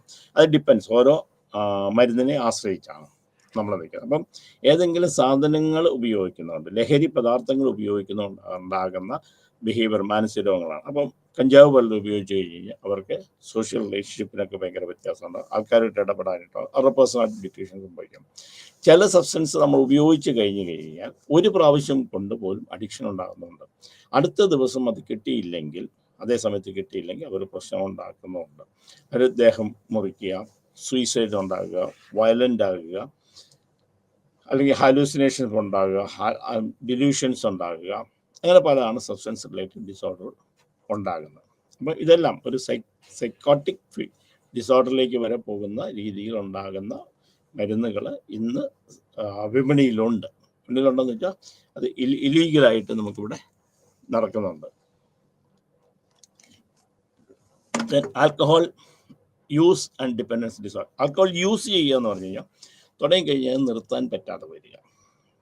അപ്പോൾ എപ്പോൾ ആൽക്കഹോളിസം എന്ന് പറയുമ്പോൾ എപ്പോഴും നമ്മൾ ആൽക്കഹോൾ ഡിപ്പെൻഡൻസ് എന്ന് പറയുന്ന സമയത്ത് എല്ലാവരും വിചാരം അത് എല്ലാ ദിവസവും 2 എണ്ണം കഴിക്കുന്നു. അതല്ല. ഈ ആൽക്കഹോൾ ഡിപ്പെൻഡൻസ് എന്ന് പറയുമ്പോൾ ഒന്ന് നമ്മൾ ഉപയോഗിച്ച് കഴിഞ്ഞ് കഴിഞ്ഞാൽ നമ്മൾ ബോധം കെടുന്നത് വരെയോ അല്ലെങ്കിൽ ആ കുപ്പി തീരുന്നത് വരെയോ കഴിക്കുക. നമ്മളൊരു ബോട്ടിൽ വാങ്ങിച്ചു വെച്ചു, ഇന്ന് 2 എണ്ണം കഴിച്ചു, അവിടെ മാറ്റി വെച്ചു, പിന്നെ അവർക്ക് കഴിക്കാൻ തോന്നില്ല, അടുത്ത ദിവസം കഴിച്ചു, അങ്ങനെ നമ്മൾ കഴിച്ചുകൊണ്ടിരിക്കുക. അതിന് ആൽക്കഹോൾ ഡിപ്പെൻഡൻസ് പറയാല്ല, ആൽക്കഹോൾ യൂസ് ഒന്നും പറയാൻ പറ്റില്ല. അതുകൊണ്ട് എന്തെങ്കിലും ആൾക്കോ വ്യക്തിക്കോ സമൂഹത്തിനോ, അതായത് കഴിക്കുന്ന വ്യക്തിക്കോ സമൂഹത്തിനോ അതുമായിട്ട് പിന്നെ കുടുംബത്തിനോ പ്രശ്നം ഉണ്ടാകുമ്പോഴാണ് നമ്മളതിനെ ഡിസോർഡറായിട്ട് നമ്മൾ കണക്കാക്കുക. പിന്നെ അതില്ലാതെ ജീവിക്കാൻ പറ്റാതെ വരും. അത് രാവിലെ കിട്ടിയില്ലെങ്കിൽ പിന്നെ വിറയലുണ്ടാകില്ല, സമയത്ത് കഴിച്ചില്ലെങ്കിൽ പ്രശ്നങ്ങളുണ്ടാകും, അങ്ങനെയൊക്കെ വരും. That is dependence disorder. പിന്നെ ഗാംബ്ലിംഗ് ഡിസോർഡർ ഇപ്പോൾ കൂടുതൽ നമ്മൾ കാണുന്ന ഒരു രോഗമാണ് ഗാംബ്ലിംഗ് ഡിസോർഡർ. ഗാംബ്ലിംഗ് ഡിസോർഡർ കൂടുതലും നമ്മൾ വന്നിരിക്കുന്നത് ഗാംബിൾ ചെയ്യുക, എന്തെങ്കിലും ചെയ്തിട്ട് പൈസ ഉണ്ടാക്കണമെന്നുള്ളത്, ഇപ്പോൾ ലോട്ടറി എടുക്കണമെന്നുള്ളത്. ഇപ്പം നമ്മളിപ്പോൾ കാണുന്നത് കണ്ടമാനം സൂയിസൈഡൊക്കെ നമ്മൾ കാണാറുണ്ട്. ഇന്ന് ലോൺ എടുക്കുക, അതൊരു ഗാംബ്ലിംഗ് ആണ്. ലോൺ എടുത്തിട്ട് എന്തെങ്കിലും ചിലവാക്കാൻ ശ്രമിക്കുക, പിന്നെ അതിനുവേണ്ടി വേറെ ലോൺ എടുക്കുക, അങ്ങനെ ലോൺ എടുത്ത് നിൽക്കുക. കൂടുതൽ ഇത് ഓൺലൈനിലാണ് പ്രശ്നം ഉണ്ടാകുന്നത്. ഓൺലൈൻ റമ്മിങ്, ഓൺലൈൻ ഗാംബ്ലിംഗ് ചെയ്യുക. അപ്പം ഇതിങ്ങനെ കണ്ടമാനം ഇത് വരുമ്പോൾ ദാറ്റ് ഈസ് അഡിക്ഷൻ ഉണ്ടാകുന്നുണ്ട്. They become addicted to it. പിന്നെ അത് ചെയ്ത് അതിനകത്ത് വരിക, എന്നിട്ട് മാനസിക രോഗത്തിലേക്ക് പോവുക. ഇപ്പം ധാരാളം കുട്ടികൾ കഴിഞ്ഞ ദിവസം നമ്മൾ കണ്ട് ഗാംബ്ലിംഗ് ഇപ്പം ഇങ്ങനെ ഈ ലോട്ടറി എടുത്തിട്ട് സൂയിസൈഡ് ചെയ്ത ആൾക്കാരെ കണ്ടു. ഗാംബ്ലിംഗ് ചെയ്തിട്ട് ലോൺ എടുത്തിട്ട് കടം വാങ്ങിച്ച് കടം കയറി ആത്മഹത്യ ചെയ്ത ആൾക്കാരെ കണ്ടു. നാട് വിട്ടു പോയിട്ടുള്ള മാനസികമായ തകർച്ച ഉണ്ടായിട്ടുള്ള ആൾക്കാർക്കുണ്ട്. അപ്പം ദിസ് കോൾഡ് ഗാംബ്ലിംഗ് ഡിസോർഡർ. കൂടുതലും ഓൺലൈൻ ഗാംബ്ലിങ്ങിലാണ് ഇത് വരുന്നത്. അപ്പം നമുക്ക് ഇത്രയും കാര്യങ്ങളാണ് നമ്മൾ പഠിച്ചത്. നമുക്ക് ഒന്നുകൂടി ഒന്ന് നോക്കാം. നമ്മൾ സൈക്കോളജിക്കൽ ഡിസോർഡേഴ്സിനെ കുറിച്ചാണ്. ക്ലസ്റ്റർ എ, അതിനകത്ത് പാരനോയിഡ് പേഴ്സണാലിറ്റി ഡിസോർഡർ ഉണ്ട്, പാരനോയിഡ് സംശയരോഗം എന്നുള്ളതാണ്. അപ്പം നമ്മൾ ആദ്യം ഇതിനകത്ത് ഈ സൈക്കോളജിക്കൽ ഡിസോർഡേഴ്സ് നമ്മൾ മെയിനായിട്ട് പഠിച്ച സംഗതികൾ, ഒന്ന് bipolar disorder, obsessive compulsive personality disorder, anxiety, phobia, ഇങ്ങനെയുള്ള ഫിയർ, ഇതൊക്കെയാണ് നമ്മൾ പഠിച്ചത്. അത് കഴിഞ്ഞ് പേഴ്സണാലിറ്റി ഡിസോർഡറിലേക്ക് വന്നിരിക്കുകയാണ് ഇവിടെ ഫസ്റ്റ് വൺ. പിന്നെ സ്കിസോഫ്രീനിയ. അത് കഴിഞ്ഞ് നമ്മൾ പഠിച്ചിരിക്കുന്നത് പേഴ്സണാലിറ്റി ഡിസോർഡർ എന്നാണ്. Cluster A paranoid personality disorder, then schizoid personality disorder. Paranoid എന്ന് വെച്ചാൽ സംശയ രോഗങ്ങൾ, മറ്റുള്ളവരിൽ സംശയം തോന്നുന്നത്. കൂടുതലും നമ്മൾ പാരനോയിഡ് പേഴ്സണാലിറ്റി ഡിസോർഡർ നമ്മുടെ പാർട്ട്ണറെ ആണ് നമുക്ക് കൂടുതൽ തോന്നുന്നതായിട്ട് കാണുക. പല രീതിയിലാകാം. അയാൾക്ക് വേറെ ബന്ധങ്ങളുണ്ടെന്നുള്ള രീതിയിലാകാം, പാർട്ട്ണർ എന്നെ കൊല്ലാൻ ശ്രമിക്കുന്നു എന്നുള്ള രീതിയിലാകാം, എന്നെ നശിപ്പിക്കാൻ ശ്രമിക്കുന്നു എന്നുള്ള രീതിയിലാകാം, അല്ലെങ്കിൽ പാർട്ട്ണർ വേറെ എന്തെങ്കിലും ചെയ്യുന്നു എന്നുള്ള രീതിയിലാകാം. ഇങ്ങനെയുള്ളതാണ് paranoid personality disorder. Schizoid personality disorder സ്കിസോഫ്രീനിയയുടെ ലക്ഷണങ്ങൾ കാണിക്കുക, ഹാലുസിനേഷൻ, ഡിലൂഷൻസ് ഒക്കെ ഉണ്ടാകാം, പക്ഷെ അത് സ്കിസോഫ്രീനിയയിലേക്ക് വരില്ല എന്നുള്ളതാണ്. ദെൻ സിസോടൈപ്പിക്കൽ, അതേ രീതിയിലൊക്കെ ഉള്ളത് കാണിക്കാം, പക്ഷേ വ്യത്യാസങ്ങളാണ്. കുറച്ചുകൂടെ ഇൻസൈറ്റും കാര്യങ്ങളൊക്കെ കാണാം. അവർക്ക് നോർമലായിട്ടുള്ള ലൈഫ് നമുക്ക് ലീഡ് ചെയ്യാൻ പറ്റും. സമൂഹത്തിൽ സ്കിസോഫ്രീനിയയുടെ ലക്ഷണങ്ങളും കാര്യങ്ങളൊക്കെ കാണാം, പക്ഷേ he can or she can have A normal life, സാധാരണ ഒരു രീതിയിലുള്ള ജീവിതം പറ്റും. Cluster B, histrionic personality disorder. Histrionic personality disorder അത് ഞാൻ പറഞ്ഞിരുന്നു. കൺവേർഷൻ ഡിസോർഡർ എന്ന് പറഞ്ഞ വേറെണ്ണമുണ്ട്. അത് ബോധം കെട്ട് വീഴുക, തലകറങ്ങി വീഴുക, പെട്ടെന്ന് സമൂഹത്തിന് മുമ്പിൽ എന്തെങ്കിലും ടെൻഷൻ ഉണ്ടാകുന്ന അവസരത്തിൽ വീഴുക, എന്തെങ്കിലും ഒരു സംഗതി കണ്ടു കഴിഞ്ഞ് കഴിഞ്ഞാൽ അതിനെ ഒഴിവാക്കാൻ വേണ്ടിയിട്ട് നമ്മൾ എന്തെങ്കിലും കാണിക്കുക. That is called hysteric personality disorder. Histrionic personality disorder എന്ന് പറയുമ്പോൾ അതൊരു ബിഹേവിയർ പ്രോബ്ലം തന്നെയാണ്. അത് നമുക്ക് പറഞ്ഞ് മനസ്സിലാക്കി ബാക്കിയുള്ള ചെയ്യാൻ പറ്റും. ഇവർ സെഡക്റ്റീവ് ആയിരിക്കും, മറ്റുള്ളവരെ ആകർഷിക്കാത്ത രീതിയിലായിരിക്കും. ഇവരുടെ പെരുമാറ്റം എല്ലാം കണ്ടു കഴിഞ്ഞ് കഴിഞ്ഞാൽ ഇവർ സെക്ഷലി നമ്മളെ അട്രാക്ട് ചെയ്യുകയാണെന്ന് നമുക്ക് തോന്നും. ബേസിക്കലി അതല്ല, അവരുടെ നേച്ചർ അതാണ്. ഇവർക്ക് അങ്ങനെ ഒരു അറ്റാച്ച്മെൻ്റ് എന്നൊക്കെ പറയുന്നത് വളരെ കുറവായിരിക്കും.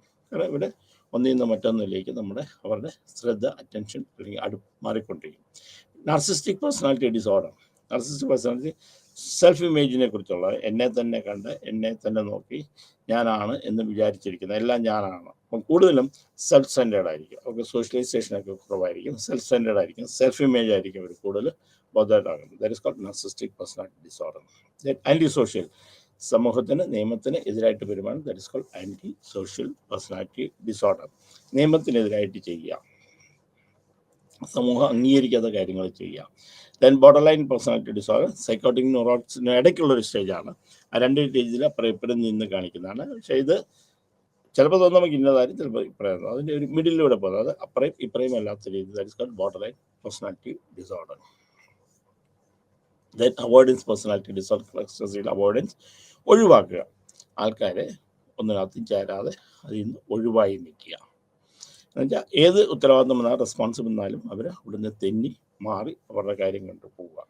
ദെൻ ഡിപ്പെൻഡൻറ്റ് പേഴ്സണാലിറ്റി ഡിസോർഡർ, എന്ത് കാര്യത്തിലും മറ്റുള്ളവരെ ആശ്രയിക്കുക, തന്നെത്താൻ ഒരു റെസ്പോൺസിബിലിറ്റി ഏറ്റെടുക്കാതെ വരിക, തന്നത്തെ അതിനകത്ത് ചെയ്യാൻ താല്പര്യമില്ലാതെ വരിക. ഞാനിവരെ കുറിച്ച് പറയുന്നതെന്ന് വെച്ചാൽ, ഒരു ഇല താഴെ പോയാൽ തല കിടക്കുന്ന കണ്ട കുനിഞ്ഞെടുത്ത് വെക്കുകയാണ്. ഇപ്പം ഞാനിരിക്കുന്ന മേശയിൽ നിന്ന് ഒരു സാധനം പോയി കഴിഞ്ഞാൽ അതെടുക്കാൻ പോലും ഒരാളെ കൊണ്ട് എടുത്ത് വെപ്പിക്കുന്ന രീതി. അങ്ങനെ പോലും ഒരു കാര്യത്തിലും സ്വന്തമായ റെസ്പോൺസിബിലിറ്റി എടുത്ത് ചെയ്യുക, എല്ലാത്തിനും മറ്റുള്ളവരെ ഡിപ്പെൻഡൻ്റ് ആകും, അവരെ ആശ്രയിക്കുക. ഒബ്സസീവ് കമ്പൾസീവ് പേഴ്സണാലിറ്റി ഡിസോർഡർ, ഇത് പല പ്രാവശ്യങ്ങളും പറഞ്ഞു, എന്നാലും ഒന്നുകൂടെ പറയാം. ഒബ്സഷൻ മാത്രം പോരാ, അതിനകത്ത് കമ്പൾഷൻ ഉണ്ടാകും. Then only it's OCD. Obsession മാത്രം ഒരു സംഗതിയോട് ഒരു രണ്ട് റിപ്പീറ്റഡ് ആക്ട് ഒരു തോട്ട്സോ വന്നു കഴിഞ്ഞ് കഴിഞ്ഞാൽ അവർ ഒബ്സഷൻ എന്ന് പറയില്ല. അതുകൊണ്ട് ഒരു കമ്പൾഷൻ ഉണ്ടാകണം. ആ കമ്പൾഷൻ വരുന്ന കൂടാതെ അത് ചെയ്തില്ലെങ്കിൽ അതിനൊരു ആങ്സൈറ്റിയും കൂടെ ഉണ്ടാകും. That is called obsessive compulsive personality disorder. Then sexual dysfunction ആണ്. പാരാഫിലിക് ഡിസോർഡേഴ്സ്, സെക്ഷലായിട്ടുണ്ടാകുന്നതായ പ്രശ്നങ്ങളെക്കുറിച്ച്. ഇത് പല രീതിയിൽ നമുക്കുണ്ടാകും. പാരാഫിലിക് ഡിസോർഡർ, ഇത് കൂടുതൽ മൃഗങ്ങളോട് സെക്ഷൽ താല്പര്യം ഉണ്ടാകുന്നതാകാം, പ്രൈവറ്റ് പാർട്ടുകളോട് പർട്ടിക്കുലർ രീതിയിൽ സെക്ഷൽ ഇതുണ്ടാകുന്നതാണ്. അവരുടെ പിക്ചറുകൾ കാണുക, അല്ലെങ്കിൽ അതെടുത്ത് വെക്കുക, അവരുടെ ഭാഗങ്ങൾ കാണുക, അവരുടെ പ്രൈവറ്റ് പാർട്ടുകൾ കാണുക, അങ്ങനെയൊക്കെ ഉണ്ടാകുന്ന പല ഇതുകൊണ്ട് പാരാഫിലിക് ഡിസോർഡർ വരും. സെക്ഷലായിട്ടുണ്ടാകുന്ന കോമൺ ആയിട്ടുണ്ടാകുന്ന ഇതിനെയാണ് നമ്മൾ പാരാഫിലിക് ഡിസോർഡർ എന്ന് പറയുന്നത്. ദെൻ ഫെസിലിസ്റ്റിക് ഡിസോർഡർ, അത് ഫിസിലിസ്റ്റിക് ഡിസോർഡർ എന്ന് പറഞ്ഞു കഴിഞ്ഞാൽ എന്താണ്, എന്തെങ്കിലും നമ്മൾ വസ്ത്രങ്ങൾ കൊടുത്ത് ഇന്നർ വേഴ്സ് അത് കണ്ടിട്ട് നമുക്ക് സൈക്കോളജി ഒരു സെക്ഷൽ അറോസൽ ഉണ്ടാകുക, എന്നിട്ട് നമ്മൾ സെക്ഷൽ ആക്ട് നമ്മൾ നടത്തുക, കുടുംബമായിട്ട് നമ്മൾ സെക്ഷൽ സാറ്റിസ്ഫാക്ഷൻ കണ്ടുപിടിക്കുക, ഗ്രാറ്റിഫിക്കേഷൻ കണ്ടുപിടിക്കുക. ദെൻ വോയറിസ്റ്റിക് ഡിസോർഡർ, നോർമൽ ആയിട്ടുള്ള പല സാധനങ്ങളും കണ്ടിട്ട് നമ്മളെ വയോറിസം, കാരണം ഒരു പക്ഷേ നമ്മൾ ഇത് കണ്ടിട്ട് പോൺ കണ്ടിട്ടായിരിക്കാം, അല്ലെങ്കിൽ അങ്ങനെയുള്ള പടങ്ങൾ കണ്ടിട്ട് അങ്ങനെയുള്ള ആക്ടുകൾ കയറി അങ്ങനെയുള്ള ആക്ടുകൾ വായിച്ചിട്ടുള്ളത് കൊണ്ടാകാം, വായിക്കുക, അങ്ങനെയുള്ള സ്റ്റിമുലേഷൻ ഉണ്ടാകുന്ന തരത്തിലുള്ള കാര്യങ്ങൾ വായിച്ചിട്ടുണ്ടാകുന്നതാണ് വയോറിസ്റ്റിക് ഡിസോർഡർ എന്ന് പറയുന്നത്. ദെൻ എക്സിബിഷനിസമാണ്, പ്രൈവറ്റ് പാർട്ടുകൾ മറ്റുള്ളവരെ കാണിക്കുക, അല്ലെങ്കിൽ പബ്ലിക്കിൻ്റെ മുമ്പിൽ എക്സിബിറ്റ് ചെയ്യുക, തുറന്ന് കാണിക്കുക. കാരണം ഇത് പലപ്പോഴും കാണാറുണ്ട്. സാധാരണഗതിയിൽ ഇത് കാണുന്ന ആണുങ്ങളിലാണ് ഇത് കൂടുതൽ കണ്ടുവരുന്നത്. റിപ്പോർട്ട് ചെയ്തിട്ടുള്ള കേസുകൾ ആണുങ്ങളുടെയാണ്. അതുകൊണ്ടാണ് പറയുന്നത്, മറ്റുള്ളവർക്കില്ല എന്നുള്ളതല്ല പറയുന്നത്. കാരണം സാധാരണഗതിയിൽ ഇത് കാണുന്നത് ആണുങ്ങളിലാണ്. പ്രത്യേകിച്ച് പബ്ലിക്കിൻ്റെ മുമ്പിൽ അവരുടെ പ്രൈവറ്റ് പാർട്ട് എക്സിബിറ്റ് ചെയ്യുക, പ്രദർശിപ്പിക്കുക, അതാണ് ഈ ഡിസോർഡറിൻ്റെ ഒരു പ്രത്യേകത. സാഡിസം ഡിസോർഡർ, ഡിസോർഡറിൻ്റെ പാർട്ട്ണറെ ഉപദ്രവിക്കുന്നത് കൊണ്ട് ആ ഉപദ്രവം കാണുമ്പോൾ, അല്ല അവരുടെ വേദന കാണുമ്പോൾ നമുക്കുണ്ടാകുന്ന സെക്ഷൽ സാറ്റിസ്ഫാക്ഷനാണ്. സാഡിസം നമ്മൾ പലപ്പോഴും ഉപയോഗിക്കാറുണ്ട്. വേറെ അടിക്കുന്നത് കൊണ്ട് അവർക്ക് സന്തോഷം കിട്ടുന്ന സാഡിസം എന്നൊക്കെ പറയാം. സാഡിസത്തിന് യഥാർത്ഥത്തിൽ അവർക്കൊരു സെക്ഷൽ പ്ലഷർ ഉണ്ടാകണം. ചെയ്യുന്നത് കൊണ്ട് അവർക്ക് അതിന് ഒരു സെക്ഷൽ ഒരു സമാധാനം അല്ലെങ്കിൽ സന്തോഷം ഉണ്ടാകും. മാത്രമേ സാഡിസം എന്നതിന് പറയുള്ളൂ. മെസോക്കിസം എന്ന് പറയുന്നത് നേരെ ഓപ്പോസിറ്റാണ്. മറ്റേ പാർട്ട്ണറുടെ വേദന കൊണ്ട് നമുക്ക് സെക്ഷൽ സാറ്റിസ്ഫാക്ഷൻ. ഇത് പാർട്ട്ണർ നമ്മളെ വേദനിപ്പിക്കും. അതായത് ആരാണോ ആക്ട് ചെയ്യുന്നത്, ആരാണോ വേദന അനുഭവിക്കുന്നത്, അയാൾക്കൊരു സാറ്റിസ്ഫാക്ഷൻ ഉണ്ടാകും. അപ്പം മുറിവ് ഉണ്ടാക്കുന്നുണ്ടായിരിക്കാം, വേറെ അടിക്കുന്നതുകൊണ്ടായിരിക്കാം, അങ്ങനെയുള്ള കാര്യങ്ങൾ ഉണ്ടാക്കുന്നത് മെസോക്കിസം. സാഡിസമും മെസോക്കിസം ഒരുമിച്ചാണ് സാറിന് പറയുന്നത്. എന്നുകൊണ്ട് അറിയാൻ വേണ്ടി ഞാൻ രണ്ടായിട്ട് എഴുതിയതാണ്. പെഡോഫിലിക് ഡിസോർഡർ എന്ന് വെച്ചാൽ പ്രായപൂർത്തിയാകാത്ത ആൾക്കാരുമായിട്ടുള്ള സെക്ഷൽ ഇന്റർകോഴ്സ്. അത് അവർ വിത്ത് പെർമിഷൻ ആകാം, വിത്തൗട്ട് പെർമിഷൻ ആകാം. അപ്പോൾ ഇന്ത്യയെ സംബന്ധിച്ചിടത്തോളം അത് ഒരു 15 വയസ്സ് താഴെയുള്ള 18 വയസ്സ് താഴെയുള്ള ആൾക്കാരുമായിട്ട് സെക്ഷൽ ഉണ്ടാകുകയാണെങ്കിൽ അതൊക്കെ ഇപ്പോൾ പോപ്സോ പെടുത്തിയിട്ടുണ്ട്. അപ്പോൾ അത് ഇപ്പം കെട്ടിപ്പിടിക്കുന്നതോ അവരുടെ പ്രൈവറ്റ് പാർട്ടി തൊടുന്നതോ അവരോട് സംസാരിക്കുന്നതോ അങ്ങനെയുള്ള കാര്യങ്ങൾക്ക് ഇതുണ്ട്. അപ്പം പ്രായപൂർത്തിയാകാത്ത ആൾക്കാരുമായിട്ടുണ്ടാകുന്ന സെക്ഷൽ ഇന്റർകോഴ്സിനാണ് പെഡോഫിലിക് ഡിസോർഡർ എന്ന് പറയുന്നത്. ഇൻസെറ്റ്സ് അംഗീകരിക്കപ്പെടാത്ത ബന്ധങ്ങൾ, കൂടുതലും സഹോദരന്മാരുമായിട്ടുള്ള ശാരീരിക ബന്ധം, അതാണ് ഇൻസെറ്റ്സ്. അതായത് അംഗീകരിക്കപ്പെടാത്ത ശാരീരികമായ ബന്ധങ്ങളാണ് ഇൻസെറ്റ്സ് എന്ന് പറയുന്നത്. ജെൻഡർ ഡിസ്ഫോറിയ എന്ന് ഏതെങ്കിലും ഒരു ജെൻഡർ ജനിക്കും. കൂടുതലായിട്ട് ആൺകുട്ടികളായിട്ട് ജനിക്കും, പക്ഷെ പെൺകുട്ടികളായിട്ട് വേഷം കെട്ടി നടക്കും. ബാക്കി ആക്റ്റൊക്കെ അതാണ്. സാധാരണഗതിയിൽ ഇങ്ങനെയുള്ള ആൾക്കാർക്ക് സെയിം സെക്സിനോട് തന്നെയായിരിക്കും സെക്ഷൽ ഗ്രാറ്റിഫിക്കേഷൻ ഉണ്ടാകുക. ഇവർ കൂടുതലും ഇതിപ്പോൾ ആൺകുട്ടികളാണെങ്കിൽ പെൺകുട്ടികളുടെ സ്വഭാവമായിരിക്കും കാണിക്കുക. അവരുടെ കളിയിൽ ഏർപ്പെടുക, അവരെ പോലെ വേഷം കെട്ടുക, അവരെ പോലെ സംസാരിക്കുക, അവരെ പൊട്ട് തൊടുക, കണ്ണെഴുതുക, അങ്ങനെയൊക്കെയുള്ള കാര്യങ്ങളായിരിക്കും നമ്മൾ കാണിക്കുന്നത്. പക്ഷെ ഇവർ കൂടുതലും സെക്ഷലായിട്ട് സെയിം സെക്സിനോടാണ് കൂടുതൽ ഇവർ താല്പര്യം കണ്ടിരിക്കുന്നത്. പിന്നെ ട്രാൻസ്സെക്ഷനിസം എന്ന് വെച്ചാൽ ആണായിട്ട് ജനിക്കുക, പെണ്ണായിട്ട് മാറുക. അത് സെക്ഷൽ ഐഡൻറ്റിറ്റി മാറുന്ന ഡ്രസ്സ് മാത്രമല്ല, അവരുടെ സെക്ഷൽ ഓർഗൻ പോലും അവരുടെ ഇതുപോലും അവർ മാറ്റുന്നതാണ്. Then sexual dysfunction men delayed ejaculation, താമസിച്ച് ഇജാക്കുലേഷൻ ഉണ്ടാകുക. ദെൻ എറക്ഷൻ ഉണ്ടാകാതിരിക്കുക. എയർലി ഇജാക്കുലേഷൻ, വിചാരിക്കുന്നതിന് മുമ്പ് തന്നെ ഇജാക്കുലേഷൻ ഉണ്ടാകുക. ദെൻ ഹൈപ്പർ ആക്റ്റീവ് സെക്സിന് ഹൈപ്പർ ആയിട്ടുള്ള കൂടുതൽ ഉണ്ടാകുക. പിന്നെ സബ്സ്റ്റൻസ് മെഡിക്കേഷൻ ഇൻഡ്യൂസ്ഡ് തെറ്റിപ്പോയിട്ടുണ്ട് ഇൻഡ്യൂസ് സെക്ഷൽ ഡിസ്ഫങ്ഷൻസ്, എന്തെങ്കിലും മയക്കുമരുന്നുകൾ മെഡിസിനൊക്കെ ഉപയോഗിച്ചിട്ടുണ്ടാകുന്ന സെക്ഷലായിട്ടുള്ള problem. Then sexual dysfunction women, കൂടുതൽ ഫീമെയിൽ ഓർഗാസ്മിക് ഓർഗാസം ഉണ്ടാകാതിരിക്കുക. പിന്നെ ഫീമെയിൽ സെക്ഷൽ ഇൻട്രസ്റ്റ് എറോസൽ, അവർക്ക് താല്പര്യം ഉണ്ടാകാതിരിക്കുക, അല്ലെങ്കിൽ ആ സമയത്ത് എറോസൽ ഉണ്ടാകാതിരിക്കുക. പിന്നെ ജെനിറ്റോപെൽവിക്, അതായത് വൈജിന ലൂസായി കൊടുക്കാതിരിക്കുക, അപ്പോൾ പെനട്രേറ്റ് ചെയ്യുക, that is a painful experience ആയിരിക്കും, that is a penetration disorder. Then substance medication induce sexual dysfunction, അപ്പം എന്തെങ്കിലും മയക്കുമരുന്നുകൾ ഉപയോഗിക്കുന്നുണ്ടോ അല്ലെങ്കിൽ മെഡിസിൻ ഉപയോഗിക്കുന്നത് കൊണ്ട് ഉണ്ടാകുന്ന സെക്ഷൽ ഡിസ്ഫങ്ഷൻ. അപ്പം പെണ്ണുങ്ങളെ സാധാരണ ആണുങ്ങളെ സംബന്ധിച്ച് രണ്ട് വ്യത്യാസമാണ്. ഒന്ന്, അവർക്ക് എറക്ടൈൽ ഡിസ്ഫങ്ഷൻ ആണെങ്കിൽ ഇവിടെ പെൽവിക് പെയിൻ അവർ പെനിട്രേഷൻ ഡിസോർഡറാണ്. അവർക്ക് പ്രീമച്ചുവർ ഇജാക്കുലേഷൻ ആണെങ്കിൽ, എയർലി ഇജാക്കുലേഷൻ അല്ലെങ്കിൽ ഡിലേ ഇജാക്കുലേഷൻ ഇവിടെ ഓർഗാസ്മിക് ഡിസോർഡറാണ്, അവർക്ക് സാറ്റിസ്ഫാക്ഷൻ ഉണ്ടാകാത്തതാണ്. മറ്റേ രണ്ടും സബ്സ്റ്റൻസ് ആൻഡ് മെഡിക്കേഷൻ രണ്ടുപേരിലും ഒരേപോലെ തന്നെ ഉള്ളതാണ്. പിന്നെ സബ്സ്റ്റൻസ് റിലേറ്റഡ് ആണ്, മയക്കുമരുന്നുകൾ കാര്യങ്ങൾ ഉപയോഗിക്കുന്നതുകൊണ്ടുണ്ടാകുന്ന മാനസിക രോഗങ്ങളാണ്. പിന്നെ ആൽക്കഹോൾ ഉപയോഗിക്കുന്നതുകൊണ്ടാണ്.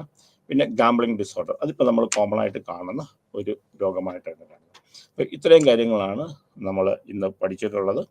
അപ്പം ഇതിനകത്ത് മെയിനായിട്ട് നമ്മൾ ഈ പേഴ്സണാലിറ്റി ഡിസോർഡേഴ്സ് നമ്മളൊന്ന് നോക്കി വെക്കേണ്ടതാണ്. പരീക്ഷയ്ക്ക് സാധാരണ ഇത് ചോദിക്കാറുണ്ട്. പിന്നെ ഗാംബ്ലിംഗ് ഡിസോർഡർ ഇപ്പം കൂടുതലും നമ്മൾ കാണുന്ന ഒരു രോഗമായിട്ടുള്ളതാണ്, അത് നമ്മൾ മനസ്സിലാക്കി വെക്കണം. അപ്പോൾ ഇത്രയും കാര്യങ്ങളാണ് നമ്മൾ ഇന്ന് പഠിച്ചിട്ടുള്ളത്. അപ്പം ഇത് നമ്മുടെ തേർഡ് യൂണിറ്റൂടെ കഴിഞ്ഞു. ഇനി ഫോർത്ത് യൂണിറ്റൂടെ കഴിയുമ്പോൾ ഇത് കഴിയുന്നതാണ്. അപ്പം മെയിനായിട്ട് നമ്മൾ ഈ യൂണിറ്റിൽ പഠിക്കുന്നത് സൈക്കോളജിക്കൽ ഡിസോർഡേഴ്സിനകത്ത് സ്കിസോഫ്രീനിയ മുതൽ സബ്സ്റ്റൻസ് അബ്യൂസ് വരെയുള്ള സൈക്കോളജിക്കൽ പ്രശ്നങ്ങളെ കുറിച്ചാണ് നമ്മൾ പഠിച്ചിട്ടുള്ളത്.